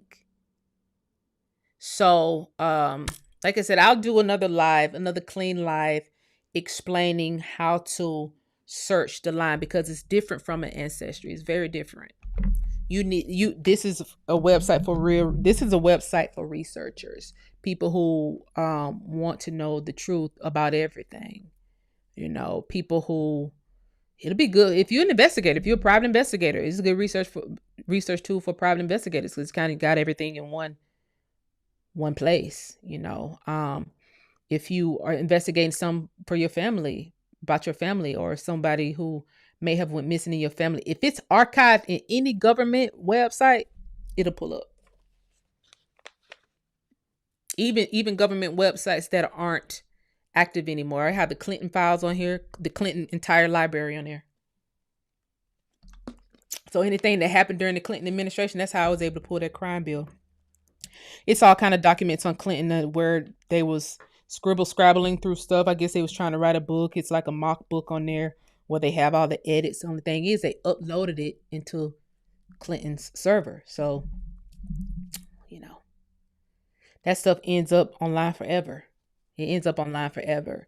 And we're the ones who are targeted. So we're the ones who need to do the research, and we're the ones who need to be able to write our own, you know, legislation. If that means we have to, none of us really know how to write bills. I don't know how to write bills, but it's not difficult for me to figure out. I know how to, you know, put the story together, you know, but we just have to try to get this done. We have to try to look at the full picture, the full scope of things, and write stuff targeted just to us, since everybody is Black fatigued. I don't even see how that is possible. I never understood it. I never understood why we keep letting people even say that. Thank you so much for the super chat, Chief Basketball. I really appreciate this. It's gonna go to look. Yeah, I just spent a lot of money. I just spent a lot of money that was not on my bingo card to spend. So I appreciate the super chats. I appreciate the super chats. But our community, we really needed that. Um we're behind the eight ball on this, guys. People have been playing with our records for a long time.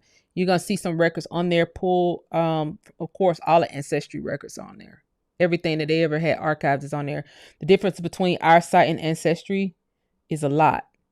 We don't allow people to upload files into our system because what happens is ancestry has a lot of dummy data in their system. And sometimes when you're searching for somebody, a file will pull up that has nothing to do with a real file, but because somebody else uploaded it and it has your ancestor's name on it, now you're sitting here looking at a file that was uploaded by somebody else. And I don't think, integrity wise, I don't think that you could throw people off like that. And that's why you have so many files with different dates, but the same person. And then you have to sit there and just kind of go through all that. You know, I just don't think that's fair. You know, that puts us further behind the eight ball when we sit in there trying to say, okay, so what is real, what is not, you know. So the website, it's like I said, more pages will be added to the site. There is a veteran page that's being built now. I just got to add all of there's a business page that's going up on the site. Shout out to everybody who's sitting their businesses in. How I had it at first, I had it where people, like when people fill out the little thing on there, it'll automatically pop on the site. Thank you, Susu, for the super chat. He said $15 for lineage. That's right. That's right. For people who I had people email me. That's what it was. I put out the contact thing for people to email me. Y'all know I got so many. I think people are under the impression that I wasn't going to look up the businesses. Africans emailing me businesses and all kind of stuff. That's not going on the site. That's not going on the site. Like, you out your mind. You got to be out your mind.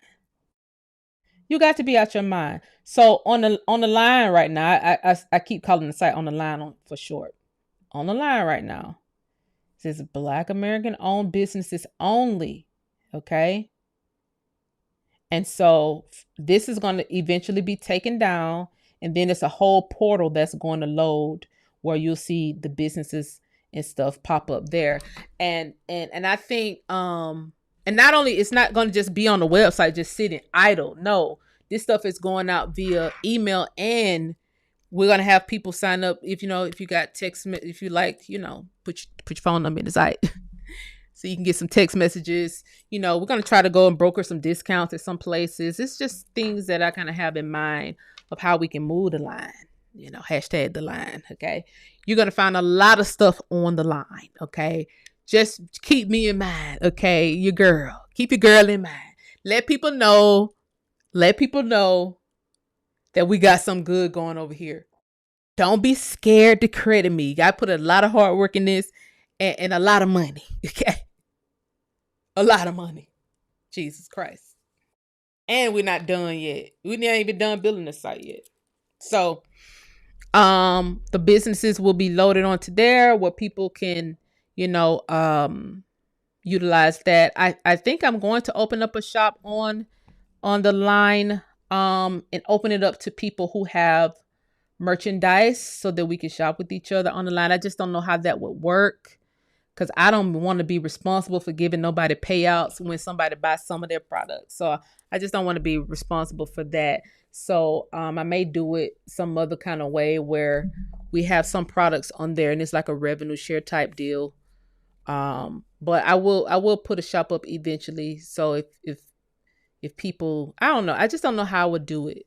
I just need to figure out how would business owners be able to keep track if they have a product. And that would be just like a whole Amazon type of platform, and that just seemed like to me. So I don't know. But that would be a great idea. if I could, that may be something futuristic. You know, I'm thinking in the future. However, right now I would like to offer free promo to businesses, free promo via email and maybe website pop-ups, maybe text messages and things of that nature, just so we can support each other, support each other's efforts. Any kind of resources that I can find, I will be putting it on the line on uslineage.com. The only reason I'm nicknaming it the line is because we have the oldest line over here. That's why the word lineage even exists, because it was about the age of your bloodline. So, when I say hold the line, y'all know what I mean, or what's on the line, then that's just kind of like what is going on in my mind as it relates to nicknames. We have the oldest line over here. We have the oldest bloodline over here. And so I will be putting as many resources that I can find as it relates to things that can help us, help our community. This legislation, we are going to do this together. It's not like a three. And mind you, the three of us that put this together, we don't know each other. One guy just put something in the comment section. I was like, dang, tariffs, that's actually great. I had put something in the book, which isn't even, it's in the actual bill, but it's not in this. Like, this executive order is just on the website, just so you can get the lingo, just so you can understand like the lingo. This is not in the actual bill, but I did want to put that on there so you guys can read it. It'll be taken off and something else will be put in its place. But I kind of want to see if we can build a commission and, of course, do some lives that's just centered around that. Because a lot of times when you're on YouTube, people like to come to YouTube for the drama. They want the gossip. They want the mess. And then it's too many people being killed. And I done lost too much. I just don't really have time. If you see me go off on somebody, it's going to be real quick and swift and nasty. And it's because I don't have a lot of time to play games. So if you see me on here trying to do something good, do not come and say anything against it, because you don't know what all I done put up. You don't know what all I done been through. And I think that should be across the board. When you don't know stuff about people, you shouldn't just come fucking with people. When you don't know the full story about a person, you shouldn't go fucking with them. Unless they're doing some harm now. Like I was talking about Bigfoot, the girl with the big old feet and the equator hair on the live that time. Y'all know she done went and got braids now. So she definitely heard me going off. And she went and got braids. To hide that hair. However, all she does is she's just like a black fatiguer. Sitting there with black skin talking about how she's so black fatigue and how black women don't do this. She doesn't really talk a lot about black men because she want black men to be in her chat. I guess her audience, she wants black men and white women. I don't know. But she just downs us with every chance she get. Black kids can't read and black women was shaking ass all summer long. Ma'am, how do you know that? What about the ones who are working all summer long? Ma'am, what about that? What about the ones who are running their businesses all summer long? It is not hard to point that out. It is not hard to point out the good in people. It ain't hard. It is not. It's a very small percentage of people that's on bullshit. But the people who see the glass half empty, they're the ones who point it out. So more of us who see the glass half full need to speak out. I'm not a gender-leaning platform, and that's why I'm not viral. Because these people who are viral, they're gender-leaning. They're either leaning to red pill or they're leaning to women's empowerment. I don't do none of that shit. I'm right down the middle with everybody else. I'm right down the middle. If you doing bullshit, I'm going to call it. If you doing bullshit, I'm going to call it. If you doing good, I'm going to call it. If you doing good, I'm going to call it. I think that's how everybody should be. But that's not where the money is. It's just not where the money's at. So if I was on some black fatigue, I'm tired of black people, I'm tired of this, man, it would be so much of that Horizon 2020 money pouring my way. Because that's what they need. If I can get everybody tired of this group of people, then we can villainize them and we can get more of their organs. chop more of their legs off and sacrifice them. Because that's definitely a sacrificial thing. And the agony and the pain that all the people went through, the Black Americans, Negroes, coloreds, regular blue blood Americans went through.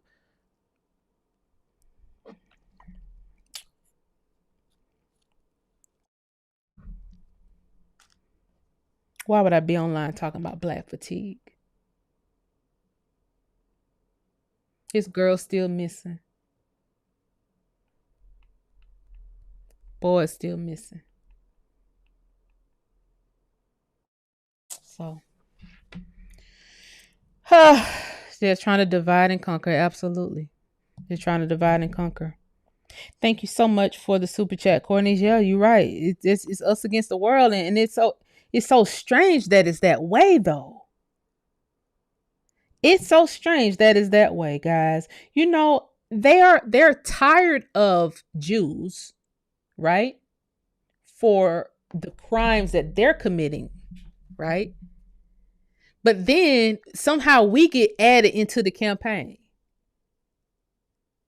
You know, you get it?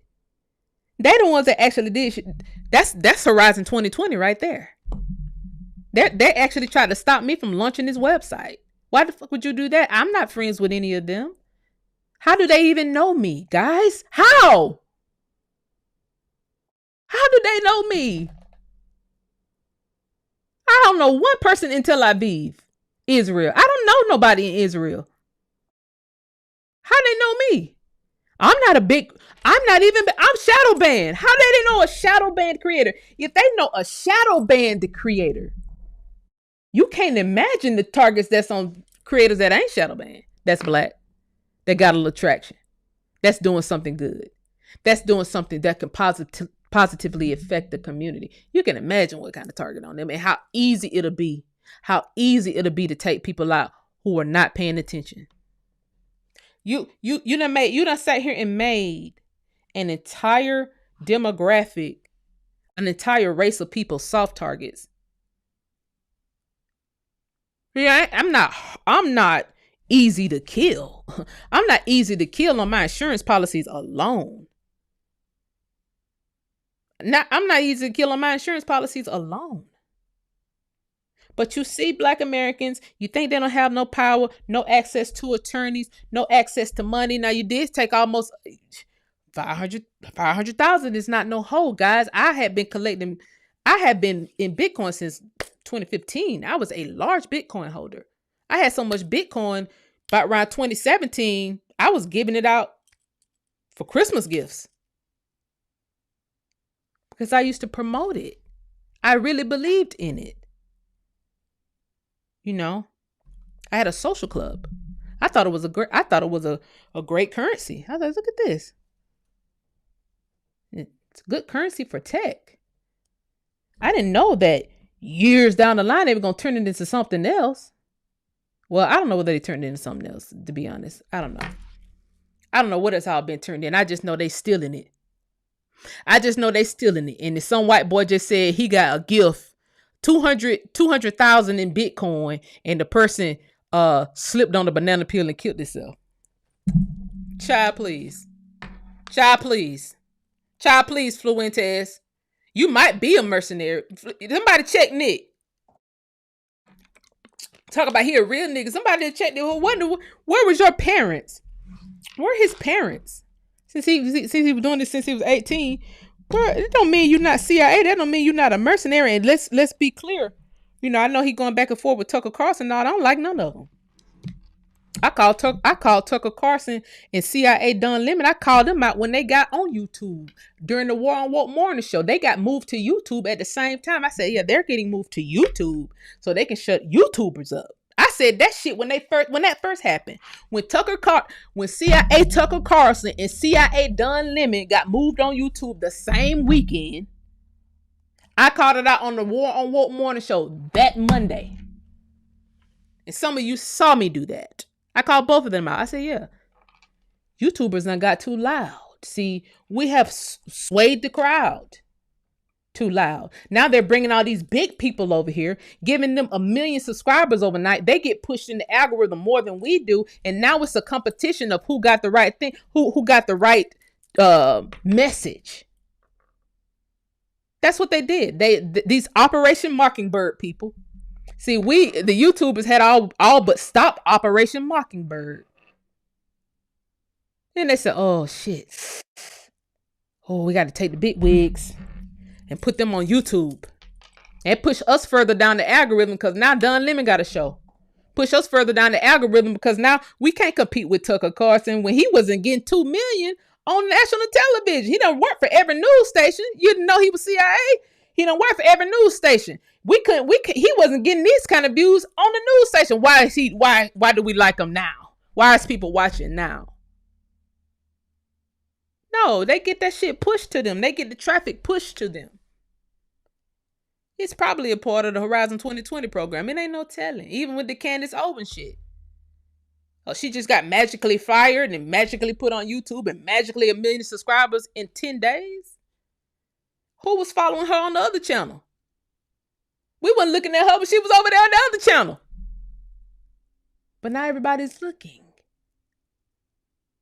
Because now you push the grassroots voices, the people who are actually trying to do some good in the community, the people who are actually trying to tell the truth of what's going on.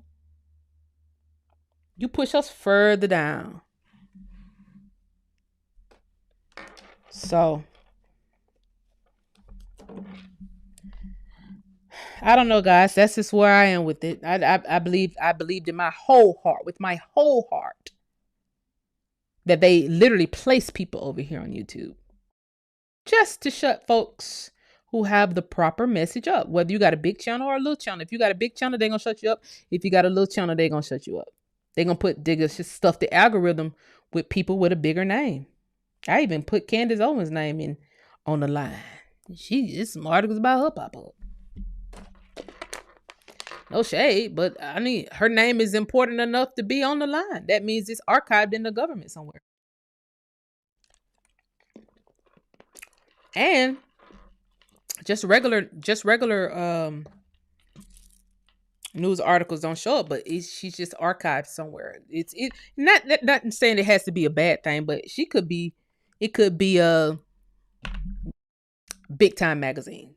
The Big Time magazines do pull up on the line too, so could be a Big Time magazine. I just know she comes up. Thank you for the super chats. I appreciate you guys. Thank you, David Johnson, for all your hard work.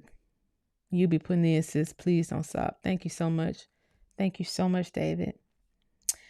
I look to have to fight. Look, I've been saying it for a long time to myself.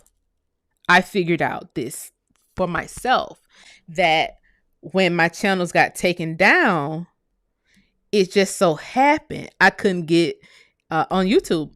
When my channels got taken down, I couldn't get at Unpacked back. I couldn't get it back. And then next thing you know, at Unpacked is a Jewish history channel. And I'm like, well, damn, they got my at Unpacked. So how was they following me that closely to be able to do that? And then I just, it's so much stuff that has happened that I just didn't come and tell y'all about. But I had to tell y'all about this one because it's like, no, they still watching. Like, they're weirdos, bro. They're weird. Like, they want a destiny swap. They'll take your organs. They'll take your legs. They'll take your eyeballs. They'll take your head and literally try to destiny swap. Like, everything about us they want. It's like, let me get this. Let me sacrifice this person, eat her liver, and pray to God. Like, what the fuck wrong with y'all? Like, that, what Bible is that in? What Bible is that? I have been trying to figure out who made human sacrificing a big thing. Like, who did that? Who told them that was okay? Who told them that was okay? Like, how are you still watching me? How do you know I was building a site? You know how tethered you have to be on me to know that? You know how uncomfortable you have to be in my chat to sit here and watch a show to see that I'm building a website. You know how uncomfortable you if you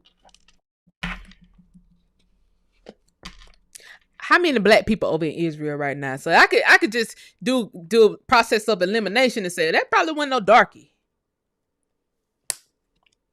Not saying no white people don't watch me, but typically the white people that watch me are the ones who down for it.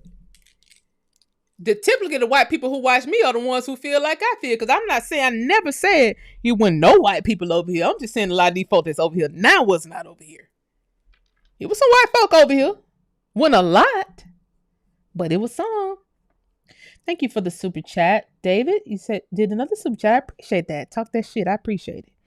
Joint venture remodeling. Thank you so much. I appreciate that. That super sticker. I appreciate that. Y'all keeping the channel going. I thank you so much. These insane maniacs even poison all the air, water, and food in mass extermination. That's what I'm saying. If you had a black fatigue campaign going, then it makes it easier to exterminate people. Don't never let that fly. Even if it's just you in the comment section and you need to go in with a name. Don't go in with like you got a name, David Johnson. Although you call yourself the asshole, they see David Johnson. Well, that's your real name, and that don't matter. See, when you comment with a real name, content creators zoom in on real names. Names that look real, our attention zooms in because especially if you're a big content creator and you get a lot of comments at one time, then your name you automatically zoom on the real names because you automatically think that's not a bot. So for the people who don't look like a bot, they're saying shut up with that black fatigue shit, or why would it be black fatigue when we've been over here longer than you guys? Or how are you a first generation American saying you have black fatigue? Like when you ask questions like that, that make them think twice. Like, yeah, why am I doing that? I did just get over here. If you tired, then shit, you can goddamn leave. You can go, sir. Goodbye. Goodbye.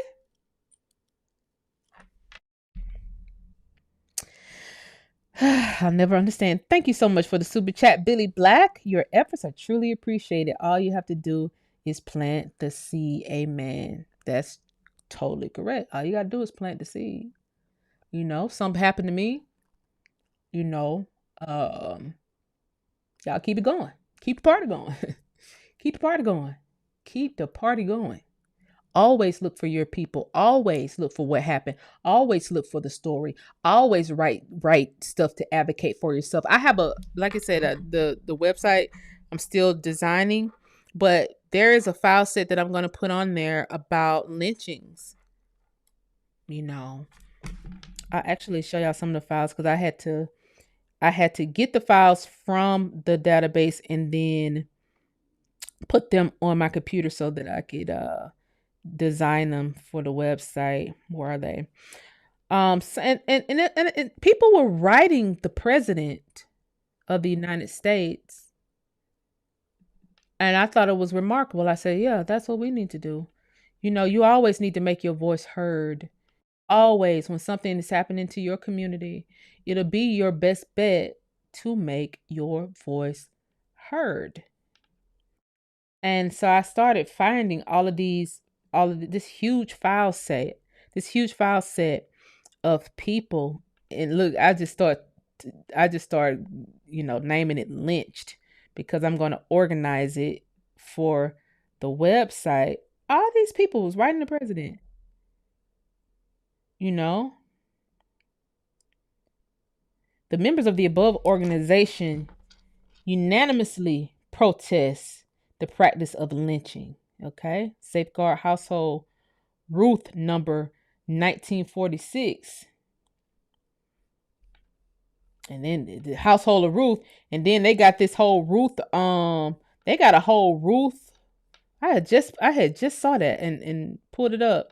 They got a whole Project Esther going on. So it's looking like y'all got some biblical something going on. I just can't call it. But I have a lot of these. They was writing President Truman to let him know, hey, that this lynching stuff ain't gonna fly. Oh, I know I wanted to show y'all this. I wanted to show y'all this too.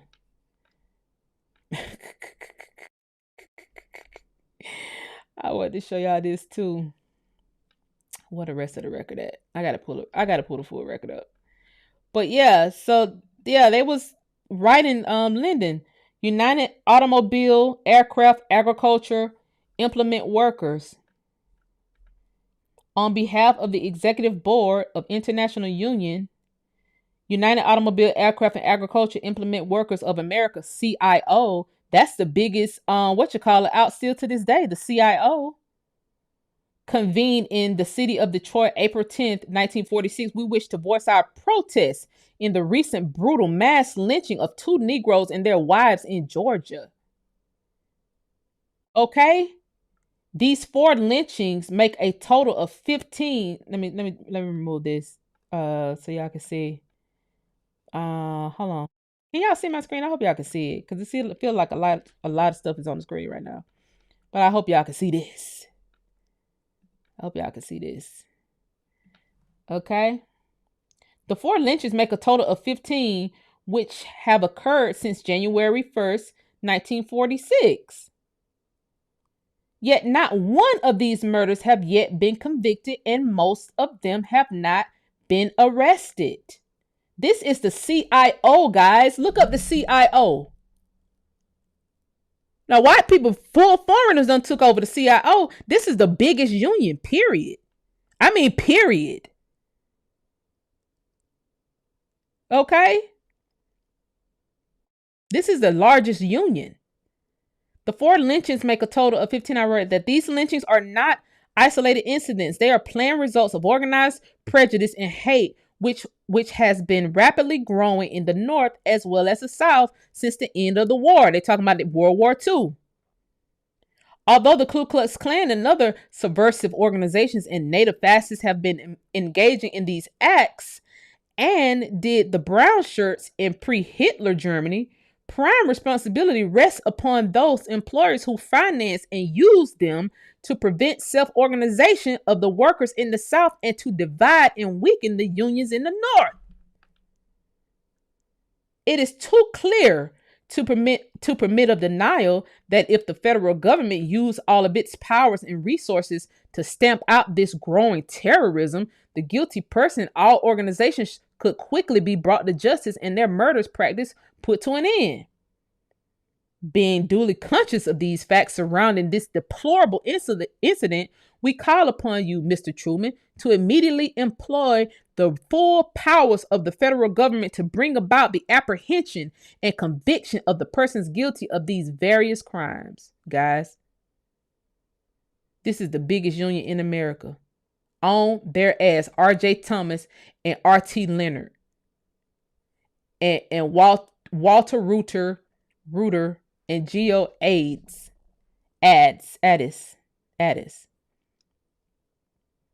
You can tell his brothers involved.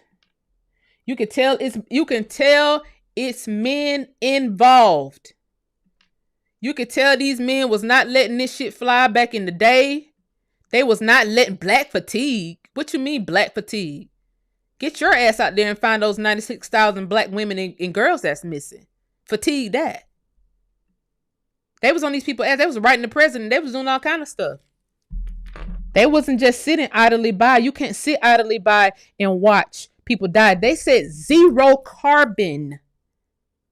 0 carbon means 0 of us. It is manifest destiny. It is all of that. It's just under a new name. It's exterminate all of the people who make. I don't know what make a person think they can play God. To do that is beyond me.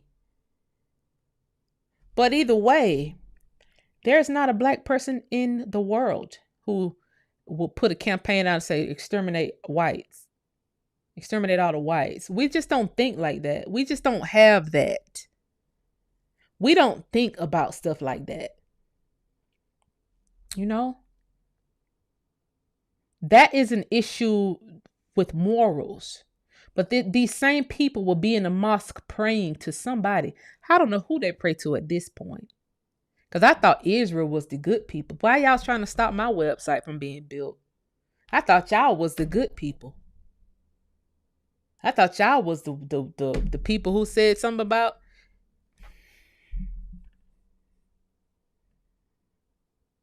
They gonna try to stop me knowing if I see it, I'm gonna talk about it. That's crazy. Thank you for the super chat, Side Quest. I appreciate that. When is my appointment? I need to speak to you. It's coming. It's coming. I appreciate y'all patience. I just needed to get this out. That's it. We good now. We're clear. We're in the clear. I'm in the clear, guys. I'm in the clear. I'm in the clear, guys. I'm out the weeds. Like, I literally just needed to get this up and out to y'all. Okay? I literally just needed to get us a platform. And so, like I said, my clients, y'all don't have to, y'all can go on there and be looking at other stuff, but I will do all this stuff for you. Just don't worry. This was very stressful, though. From the moment that the Department of Justice said that they're trying to figure out what all they can release to me, to the developer saying, it's taking a while because we're trying to block out attacks. Like, these people are trying to put someone on the website. It's weird. Like, how did they know that we're building this? And I'm like, I don't know how they know. I ain't saying nothing about it. Except on YouTube. I haven't said nothing about it. I ain't put no press release out. It's not in the newspaper anywhere. That means it's people that's tethered. That means it's people that's tethered. Okay. Wild stuff. Wild stuff. Thank you for the super chat, Rodney. I appreciate it. Rodney says, greetings, sis. Great site. Do you have department findings determining the heirs of deceased Indians and other Department of Interior records? Yes. Yes. Yes, I do. Yes. Okay. How can I pay my real estate developer and construction biz? How can you pay for it? What? I don't understand. I don't understand. Reword it so that I could give you an answer. How can I pay my real estate develop and construction biz?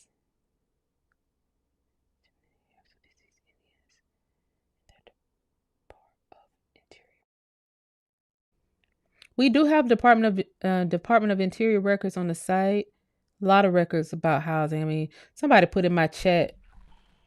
People just be typing stuff, man. People just be typing. So somebody put in my chat last night, and it just so happened I caught it because I was looking at my phone.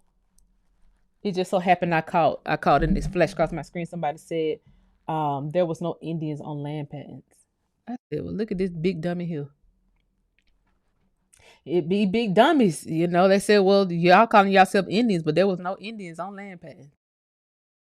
That's just wild. That's just wild. That's it. They tethered. Like, why y'all care? Why do y'all care? What? Can somebody tell me why they care? Why do they care?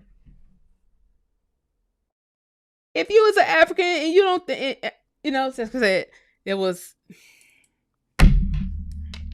African Union sending people, the European Union sending people. Like, it's like, can we live for real? Y'all do know you're being watched, right? You do know. It doesn't matter how many organs you steal, how much blood you drink. It doesn't matter how many spleens you eat. They probably over there eating black women's uteruses. Ain't no telling what they doing. It don't matter how much of that stuff you do. You'll never be blessed. You will never be the ones you will never be. Never. You're already cursed with infertility. And then white people worried about, oh, the white numbers are dropping. The white women aren't having babies. The white women aren't having babies because the men are infertile. See, you got to worry about that. Why y'all sitting here from Tel Aviv worried about what we doing, trying to launch a website for ourselves? You know, you have to worry about why you're infertile. See, your birth rates don't decline because of the women. A woman can carry a baby. Your birth rate decline if your men nutting and ain't no little swimmers in there. You shooting blanks is what we call it in the black community. You shooting blanks. That's why your races decline. And then you eat people and you kill people. That sounds like God made your babies dry up. God got you shooting blanks. You know, God got you shooting blanks. If that's not a wake-up call, and you only hear these people, white people, say how much they want to have so many babies. And by white, I'm adding Pakistanians and all them. I'm adding all them together. Everybody white. Everybody who ain't us is white. We want to have so many babies. I want to just propagate the world. You know, they said that's what Epstein want to do, propagate the world. Yeah, all you niggas are shooting blanks. But y'all always want to talk about wanting to propagate the world, but y'all on killing missions at the same time. Can you make it make sense? If you want to propagate the world and be on killing missions at the same, y'all are only mass murderers. But there's black fatigue. Why isn't there a mass murderer fatigue? All the mass murderers are pink. All of the mass murderers are pink. And then they pull these murders in these cities, these undercover operations in these cities, shooting up the hood and say, oh, look at the black on black crime. Look at the black crime. It's a black shooting in the black neighborhood and black this, black. Who did the crime? Did y'all find them yet? Or because y'all got so many people's DNA, you can pin shit on people. Oh. Okay. Nobody was paying attention. Nobody was paying attention who was entering these police forces during the COVID era. Were they? Were they paying attention?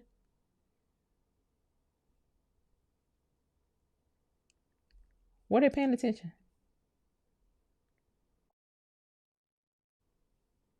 Didn't I show y'all the video of the black guy who got on the police force using the fake ID? Guys from Poland do the same thing.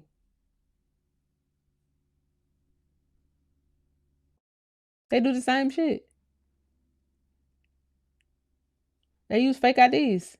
They use the identities of people who give their identities up for a better life in Morocco. It's all a plan. It's all together. And then we start researching and say, damn, that's a part of NATO.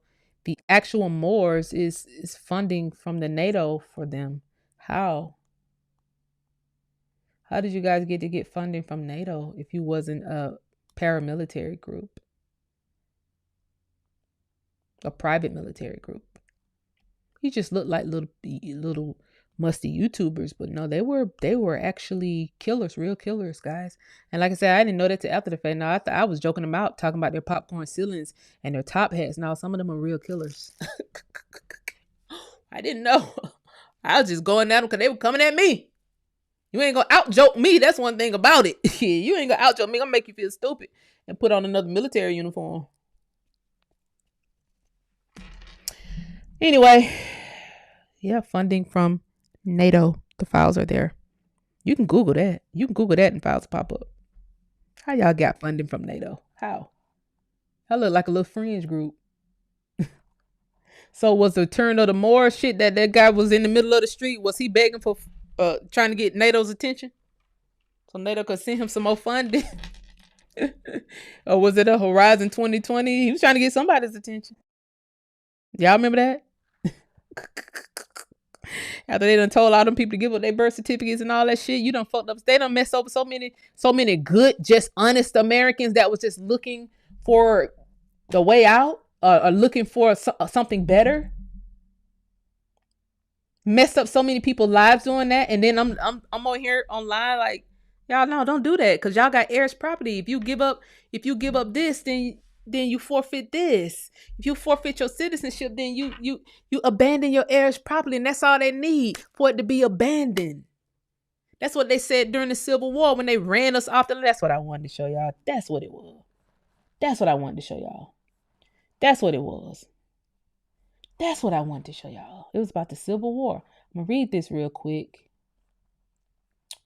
Then I'm going to get off here because I know y'all tired of me talking. Y'all probably not tired of me talking, but it tends to happen like this when I haven't been on here in 6 days.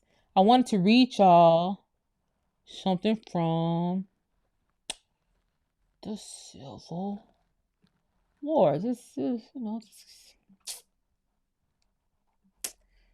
why not? We're here. Okay? We're here, so let's just read. It's gonna be real quick. Real quick. Civil War, babies or slaves. Let me see. Let me see which one's first. That's page 42, 43, 41. I kind of got them out of order here, but you know how the screen does sometimes stop moving. Hold on. Washington, Wednesday, May 8th, 1865. Mr. Doolittle, what is your age? I was born in December 1810. How long have you lived in the country? How long have you lived in the country west of Kansas in Colorado? I went to that country first in 1830. Do you know the language of the Rapahos and the Cheyennes? I do. I do that of the Cheyennes. Have you acted as interpreter for the Indian agents to the Cheyennes? I have. Were you in the Indian camp of the Cheyennes when colonial Shevington made his attack upon it? I was. State when it was. I left Fort Lyon for the Cheyenne village on 26th of November. On the 27th, I reached the village. On the 28th, I remained there. And on the 29th, the attack was made. How many Indians were in the camp? I think about 500 men, women, and children. What number of warriors were men? About 200.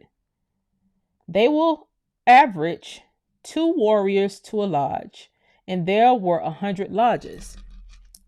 What portion of the Cheyenne tribe was that? The southern band, led by the main chief of the nation, Black Kettle. Black Kettle. Look at your neighbor and say Black Kettle. Look at your neighbor and say, not you calling the kettle black. Now y'all see where they got that from? It's a whole chief. The chief name was Black Kettle. Look at your neighbor and say Black Kettle. Was he white? Was he a white man named Black Kettle? Okay, anyway, there was the northern band at that time. Where was the northern band at that time? They were supposed to be over there on the North Platte, between the North Platte and the Smoky Hill. What time in the day or night was the attack made? Between daybreak and sunrise. State the circumstance. Can y'all see the screen? Let me make sure y'all can still see it. Hold on. Y'all can see me, right? Can y'all see me? Can y'all see me? Can y'all see the screen? Y'all make sure y'all still on here. Can y'all see me? I need to take this down. I'll put the super chats back up. Let me take the super chats down. Can y'all see me, right? Y'all can see me. I have to put this thing up. I hope y'all can see me. My chat's not moving, so I just hope y'all can see me. Can y'all see? Can y'all see? Can y'all see? Type yes, yes, yes, yes, yes. Make sure this chat ain't did nothing funny to my live. Yes. Can y'all see? Yes. Okay, let me keep going. My chat is on a delay. What time of the day was the attack made? Daybreak. Now state the circumstances, because you want to read this. You want to see this. Trust me. State the circumstances beyond the fact that the guy's name was Black Kettle. Okay. Let's just keep that. All right. Let's just put that in perspective while we're at it. Okay, and go back to reading. Okay. State now the circumstances of the attack. Just describe them in brief words. Answer. Soon as the troops were discovered, very early in the morning, about daybreak, the Indians commenced flocking to the head chief's lodge. About the camp where I was, the camp over on Sand Creek, it is called Big Sandy, about 40 miles north of Fort Lyon. When the attack was made, the Indians flocked around the camp of the head chief, and he ran out his flag. He had a large American flag. which was presented to him by Colonial Greenwood some years ago. And under this American flag, he had likewise a white flag. Was it light so that the flag could be plainly seen? Yes, they could be plainly seen. How long before any firing was heard? A very few minutes. They were but a short time coming into camp after they were first discovered. They came on a charge. When I first saw them, they were about 3/4 a mile from the camp, and then the flag was ran up by Black Kettle. Question: go on and state what occurred. The firing commenced on the northeast side of Sand Creek. That was near Black Kettle's lodge. The men, women, and children rushed to the upper end of the village and ran in the lodge of another chief at the other end, Warbonnet. This is the government files, guys. This is in the War Department. Literally. Were the Indians then around? Some of them were. Some of them left their arms in their lodges. Some few picked up bows and lances as they left their lodges. So they left their guns in the lodges to run to the chief house, to let the chief know what was going on. That was a mistake. But they picked up they picked up bow and arrows.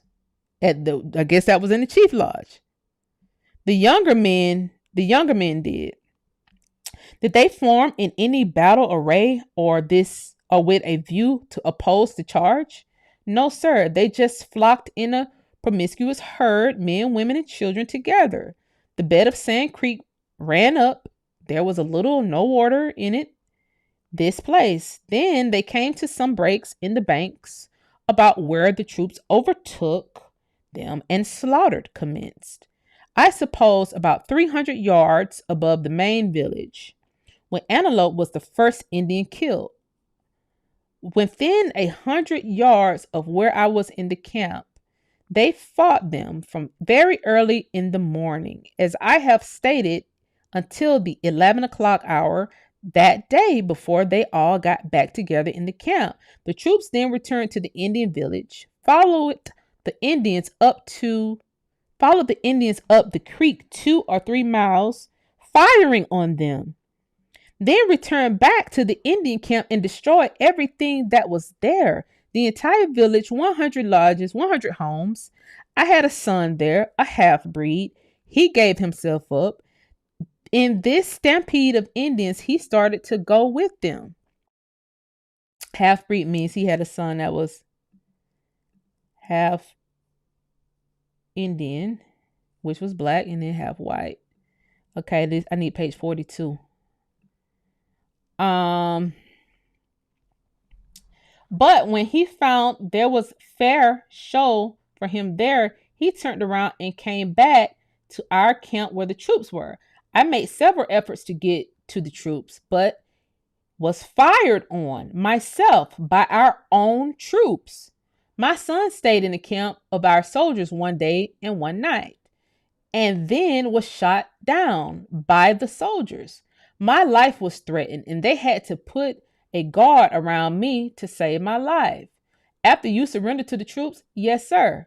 How many were killed? I think about 70 or 80, including men, women, and children, were killed. 25 or 30 of them were warriors, probably, and the rest women and children and old men. Were any Indians barbarities practice? Barbarities, guys, I'm sorry. Were Indians barbarities practice? The worst I have seen. What were they, in fact? All manners of depredations were inflicted on their persons. They were scalped, their brains knocked out. The men used their knives, ripped open women, clubbed little children, knocked them in the head with their guns, beat their brains out, mutilated their bodies in every sense of the word. Do you know which troops those were that actually did this work? Whether they were the 100-Day Men who came from Denver or the regular 1st Colorado Regiment? Answer, I'm not able to say. They were all in a body together between 800 and 1,000 men I took them to be. This was the Union, guys. It would be hard for me to tell who did these things. I saw some of them 1st Colorado Regiment committing some very bad acts there on the persons of Indians. And I likewise saw some of the 100-Day Men in the same kind of business. You say the troops pursued the Indians until about 11 o'clock, the Indians fleeing all wild? Yes, sir. When they came back to the village, the Indian village, were there any Indians there, men, women, and children left? No, sir. They were all gone except a few children who came into our camp an hour after we had all returned to the Indian camp.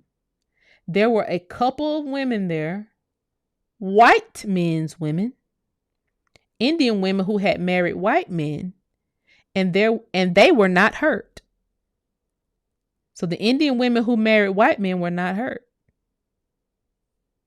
I think there were 7 in number saved from the entire village, women and children, and they were all taken to Fort Lyon.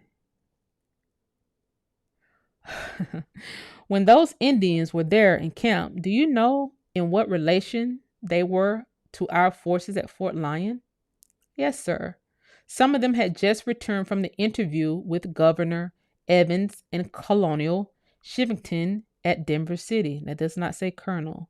We have 7 of the chiefs up there with their families to move in near Fort Lyon, where they could be protected, taken care of. Were they told that if the troops from Denver City or Platte should meet them over in that direction, they would probably hurt them. And it was supposed that would be better off in the vicinity of Fort Lyon, where they could be watched. Then out further north, and they went there, and all the assurances in the world of peace promised by the commanding officers. Here's the thing. Okay. Here's the thing. Nobody seems to have fatigue. Okay? Nobody, guys. Nobody seems to have fatigue when you talk about the babies of slaves. They had babies left. There's babies left over. Now, what happened to those babies who was just killed in their country? Okay, we're talking about this era of the wars, the Civil War. What happens to those babies? They're going to automatically be labeled babies of slaves. You don't know what their parents were doing. Look like they was minding their own business in their own house, in their own country, when the Union troops came and clubbed their brains out, and attempted to hide the records. But look, the government had to write down what happened in order to keep up with their own stories. So the interviews exist. And they're in these books, guys, that's supposed to be out of public reach. And then that you're supposed to just be handed the narrative that, hey, there was no black, darkies, coloreds, Negroes even over here doing nothing, let alone being the actual chief of a tribe in his own country. You're pretending. What was Black Kettler pretending? All the women and children and warriors who were murdered, outnumbered. And had the truce flag and the American flag. Still was killed. So people with all this black fatigue. You telling a person, a group of people who have all kinds of injustices happening to them throughout their bloodline, and we are consistently trying to fix what you've done, and then you say you're tired of us. Fatigue, you're tired. I tell you what, everybody go back to where their great grandmama was buried, and then that'll solve it. Everybody just go back to wherever your great grandmama is buried, whatever country she's buried in, go back there. Because our greats are over here. We have to protect the land over here. That's why we've ended up in every war over here. Those files I read at the beginning of the show, those are military files. Those guys who was on those waters, they ended up as the military. Those files are in the military records. Those files are Navy files. They're in the records.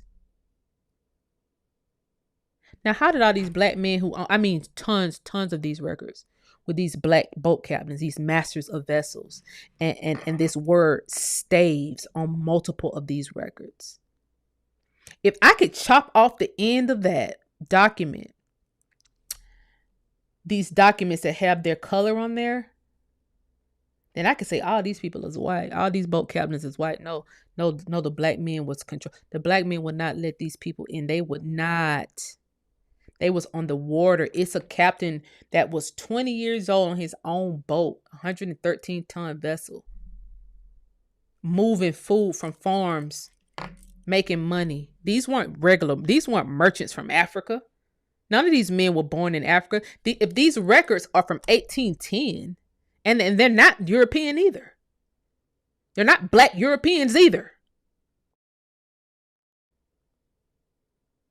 It's records like this from the 1700s. We're to look over this, let people name us something, a random ass African American name.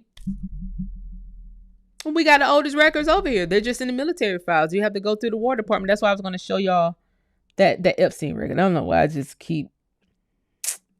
I had the record up. Last record, guys. Last record. Okay, and then you go explore. The lineage, the line by yourself. Y'all gonna be on there all night, all day, looking up all kind of stuff. My Epstein reparations. Epstein's got reparations, guys. The Epstein's got reparations. It is the weirdest thing. I found it in the Navy files, and it is weird. And it is very weird. And I want more people to realize this shit is weird. Okay, where is it? Okay, which one is it? Let's see which letter comes first. 18. I'm sorry, not 18. Lord have mercy. That's something else. That ain't even a date. This is from the War Wars. Registered the American Council, Vienna, quote number, Cyprus. That's not the one. That's first. Let me just see if it's this one, guys. Hold on. Let's see. Headquarters, United States Force of Austria.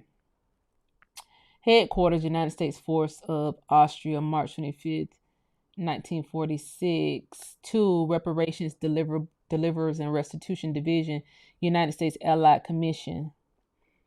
2. Property claim of Miss Alice Epstein.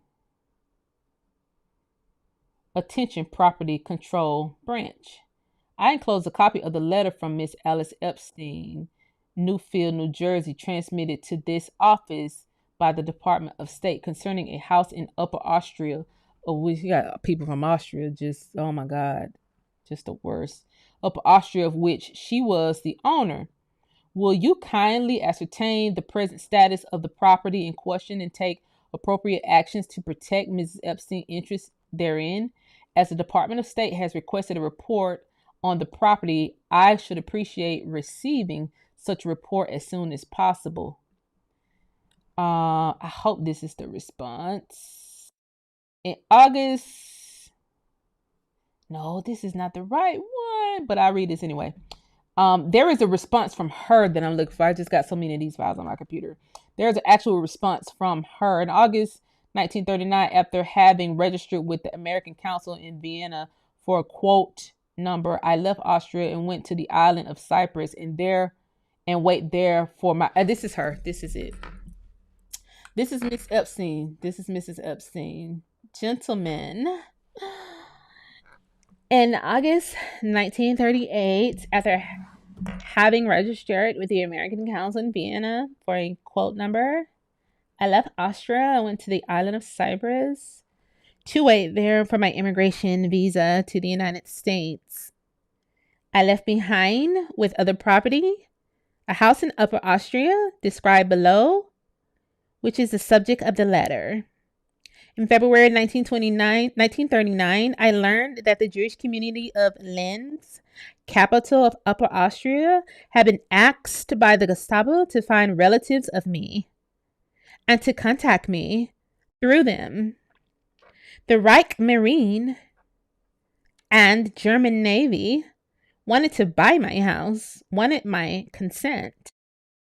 It was the practice of the Gestapo to exert pressure on absent Jewish property owners through threats against relatives within reach of German authorities. My first cousin, Miss Stella Laudemir IV, Stranghamburgus, 26, Vienna, wrote me frantically that she had been asked to contact me for that. For heaven's sake, I should have consent to the sale. Besides, her and her family members there were still living in Vienna. The father of my husband, Julius Epstein II, in Ward 4, Vienna, and my brother, Robert Weiss. Guys, these people are still running shit today.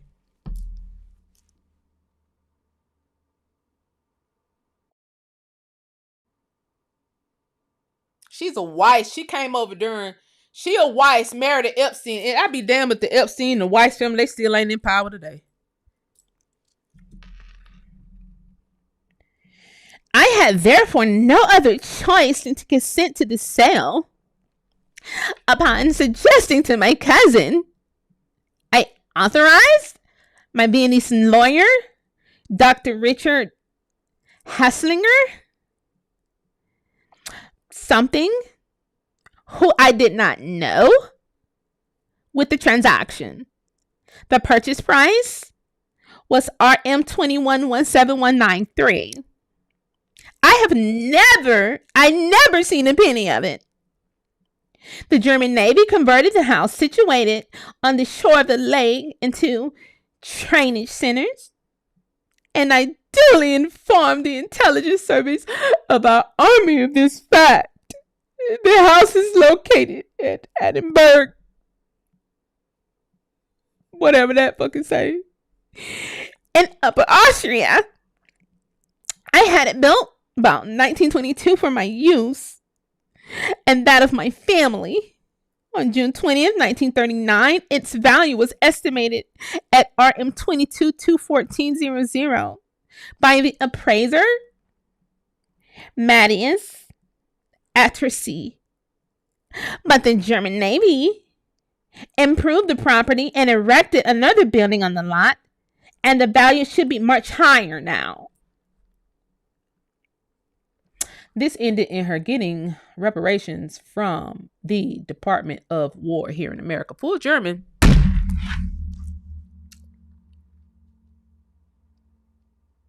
Fully 100% German. Fully 100%. A Weiss and Epstein. They didn't get money for property over here in America. They got money for property in Germany. A reparation. No, it specifically said reparations. That's the only reason I even read it to y'all, because it said reparations. I'm like, damn. The War Department gave out reparations for somebody, a little bitty house that was taken over in Germany. No, we had whole family farms taken the same way by the military. No, we had whole cities taken by the military here. But our military here gave somebody from Austria reparations for her little bitty house, but won't give us nothing for all these cities that's underwater, all the cities that got bombed. Tulsa got bombed by the National Guard. The National Guard is under the thumb of the President of the United States. You see that right now in Washington, D.C. The President has always ran the National Guard. We had whole family farms taken and turned into military camps. That's been happening since the Civil War. It happened during the Civil War. I made a whole podcast episode about it. And it happened during the World Wars. Not a penny. But I can get some white tears. Boy, if I can get some white tears. We have no white fatigue. Nobody have any white tears fatigue. What about all the Negro families that land was taken? And then a whole entire army portfolio was built. A whole quartermaster's real estate. Why would the quartermasters have a real estate branch with all kind of properties on it? Houses, personal ass houses, books, got family heirlooms, all kind of stuff on it. How? Can anybody riddle me this? Can we get a penny? See, I'm the bad guy for pointing it out. I'm the bad guy for trying to build a website. I pulled those files directly from our site. Directly. See, that's what I'm saying. When you build the protocol, the prompt like that, all kind of files pull up. But when you build it like Ancestry build it, that although you got access to the same files, the prompts won't come up. It's just how they built the prompts. And I'm the only darky in America with all these files. That's power. But see, these people knew I was smart when they start targeting me in the first place. You know I was smart. You know I wasn't no dummy with patents and trademarks and stuff. You know I wasn't no damn dummy. You knew that. You knew I wasn't going to stop. You knew I wasn't going to stop trying in life. You knew I wasn't going to give up at nothing in life. You know I was going to keep trying. You took everything from me and I just keep trying. I just keep going, Janice. Just keep going. Just try it again. Just try it again. Somebody will listen.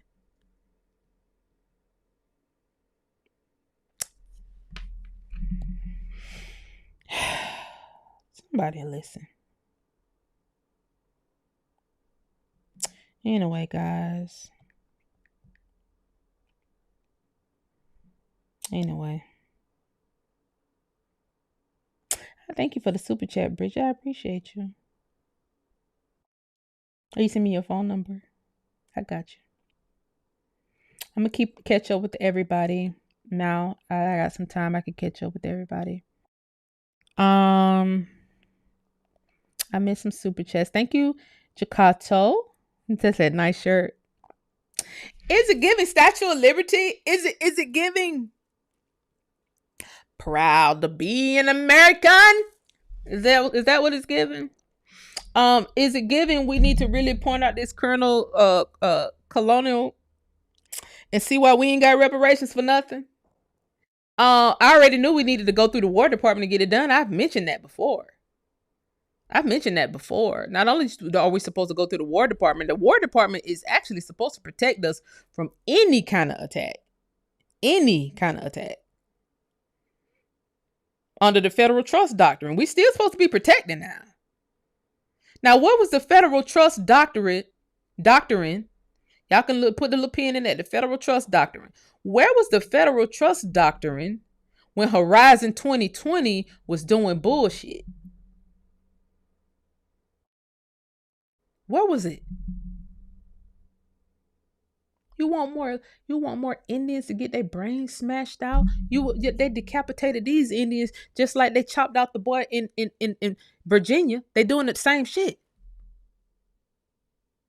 Just like they chopped the Indian girl, but they want us to call us African American, so you won't be able to connect the two stories. No, the stories are connected. The ancestors connect the stories. Our skin connect the stories. Every day when we wake up, our brain has already connected the stories. That's what I'm saying. No matter what information you give us, see, the body has its own history system. I learned that when I was working on my doctorate. Although I quit. Couldn't even afford to finish it now if I even wanted to. Because you got all my fucking money. The brain, the body has its own history system. That's why our bodies, I can talk about everybody's body. Everybody's body ain't like ours. That's why ours is the most studied. Our body has its own history system. And with that history system, the body starts healing itself when something is wrong. The body alerts us when something is wrong and starts healing itself.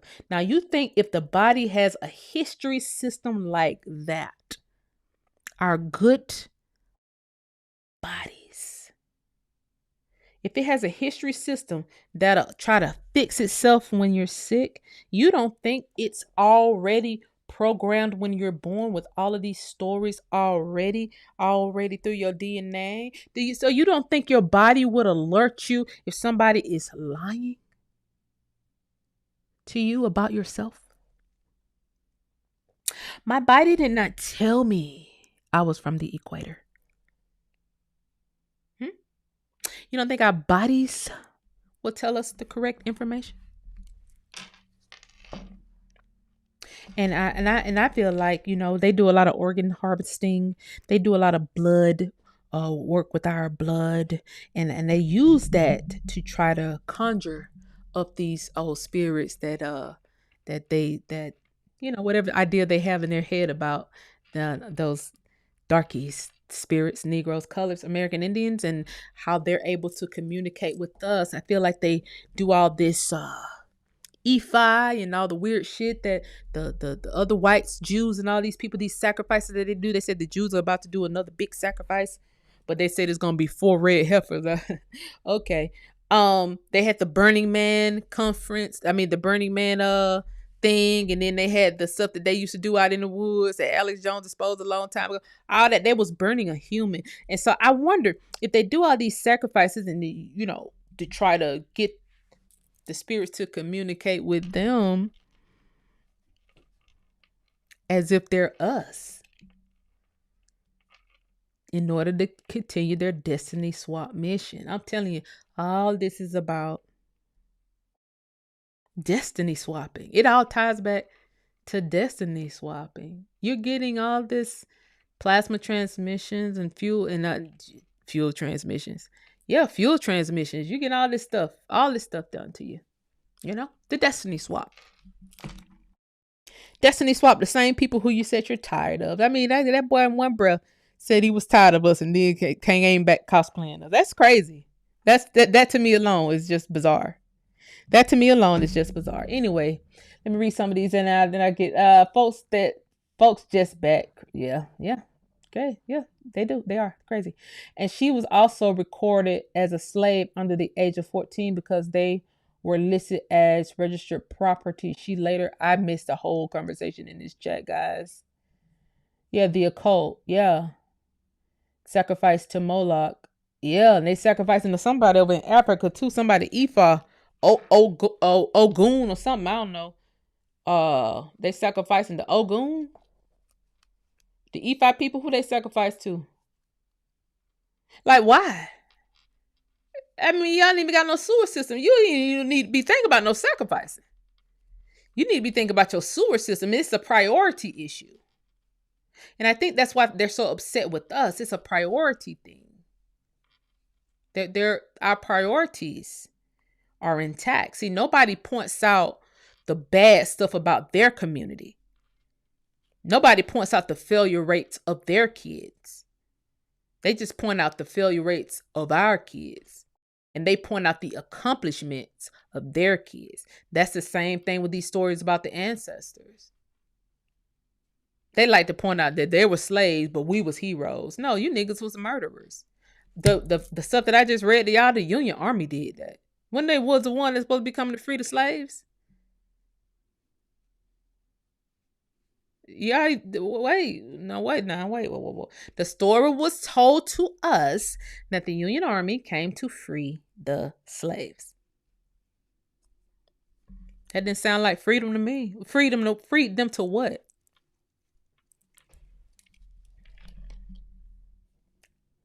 Okay. All right. Any questions in here, guys? Go join the website, guys, and look, go from your laptop because you need your back button. Don't try to do no funny business because I will send your IP address to the feds. There is like a literally like Fed got a whole department to turn people IP addresses in because it's federal crime. They hack websites. Y'all think I didn't turn this IP address in? And did. And I turned a lot of others in on Tuesday. Sure did. Because who in Israel? I don't know nobody in Israel. These ain't none of my friends doing this. These ain't none of my friends doing this. There ain't nobody I know. So I also want to say I might do another live later on because I wanted to update y'all on this whole Bill Clinton thing that's going on too with this African American. I think we're going to really be able to get that done because look, y'all know one of the senators came onto YouTube and did a live on Benny Johnson's channel and said they are doing that bill. All this stuff that you see in the media about Bill Clinton being brought down, all of that is because of YouTube. Us.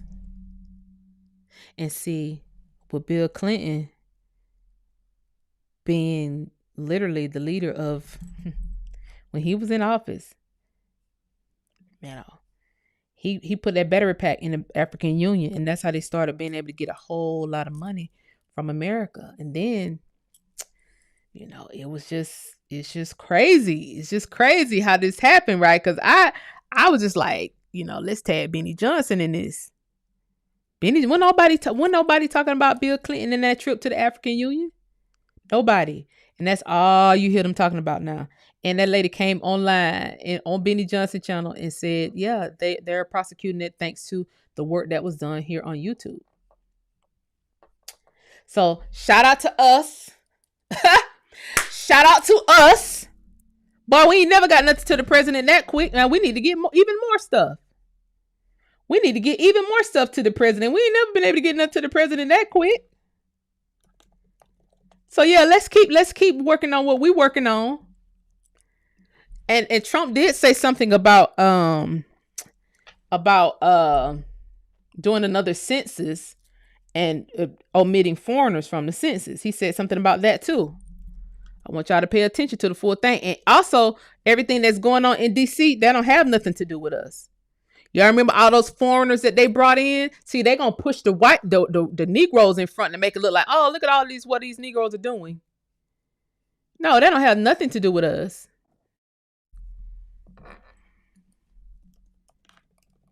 That don't have nothing to do with us.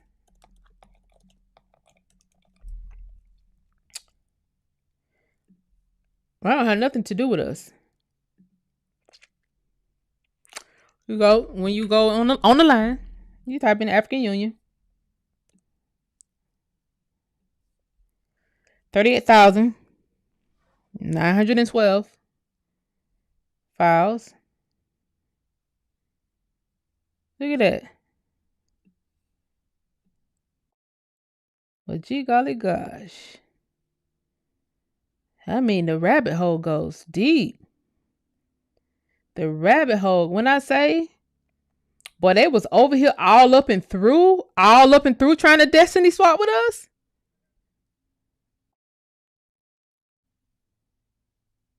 All up and through?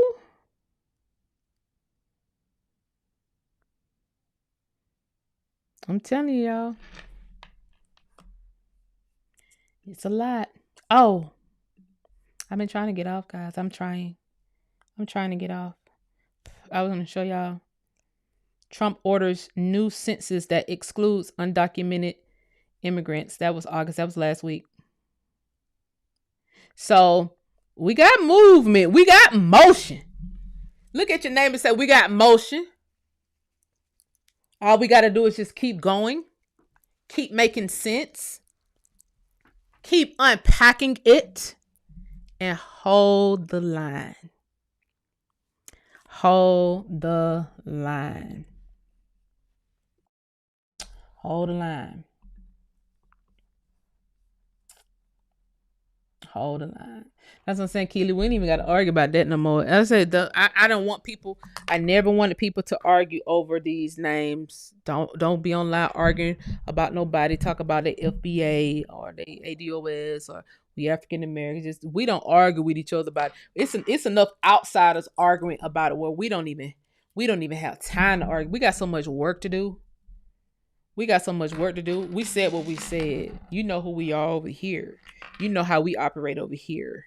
You know, we can't be an acronym. We just can't. An acronym is not our race either. An acronym is that's not our race. The acronyms are not our race, guys. There is no acronym flag. This Indian black kettle, he didn't run out no acronym flag. He had this flag. This the flag he had.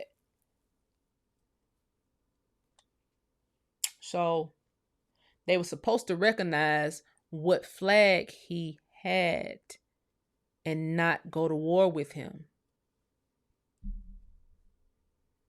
Then they said they didn't see the white flag up under his American flag. So they thought that was the green light to go to war with him because they didn't see his all white flag. Not the American flag. He's supposed to have an all white flag that say don't go to war with me. That's crazy. That's crazy. That's crazy. Anyway, I thank you all for watching. This was a 3-hour show. Did y'all enjoy it? I mean, y'all want me to stay on here? Like, it was a 3-hour show. I hadn't talked to y'all in a long time. We got a lot of updates. I'm going to start doing master classes. I'm going to do master class once a week. I'm not sure if that's going to start 2 weeks from now. We do want to be able to put I just don't know how I'm gonna put the bill out because look, I might just get on live and read the actual file that the file share, and then read it so you can see how y'all. And I'm tell you something, guys. We don't need just one attorney. We need multiples but these attorneys, man. They don't care about using the term African American. They just really don't care. I mean, they see how I see it, but they are so programmed. Good at writing though. Good talking niggas. So programmed though. So I had to change the document. I took all the African American out of the document. So it doesn't say anything about that. But I was just thinking about it. Now you need a lot of people. You need a lot of people looking at a lot of things in a lot of different areas. And in order to keep this divide, in order to hold a line, you got to be divided. Cause just to show is we was all where them fans at and not paying attention to what they was doing. Boy, they went no fatigue. And I want to keep saying that, but I just want y'all to realize that much. I'm in law school for that reason. Good for you. And we can work with anybody, whether you in school, that's great. You can still look over this stuff. You can still make a lot of stuff happen with paralegals. If you're a paralegal, hit us up if you're a paralegal. Because paralegals actually do just as much work as attorneys do, if not more. If not more. Anyway, I love y'all. And we're gonna figure all this out. We're gonna figure all of this out. I think we figured out a lot of it. I mean, I've never got a topic to the president so quick in my life. Like, that goes to show you the group of people who was writing letters to the president and asking, bringing stuff to the president's attention. They're the ones who got stuff done. We just can't sit on our hands, and we just can't sit on social media and just complain. No, you got to actively pursue. I literally sat there and thought, how can I get this to the White House real quick? And this all stems from the whole Essence issue. How can I get this to the White House real quick? Strategies like that is what wins, Anyway, I'll see y'all on the line. I love y'all. Good night. Well, good day. Good rest of the day.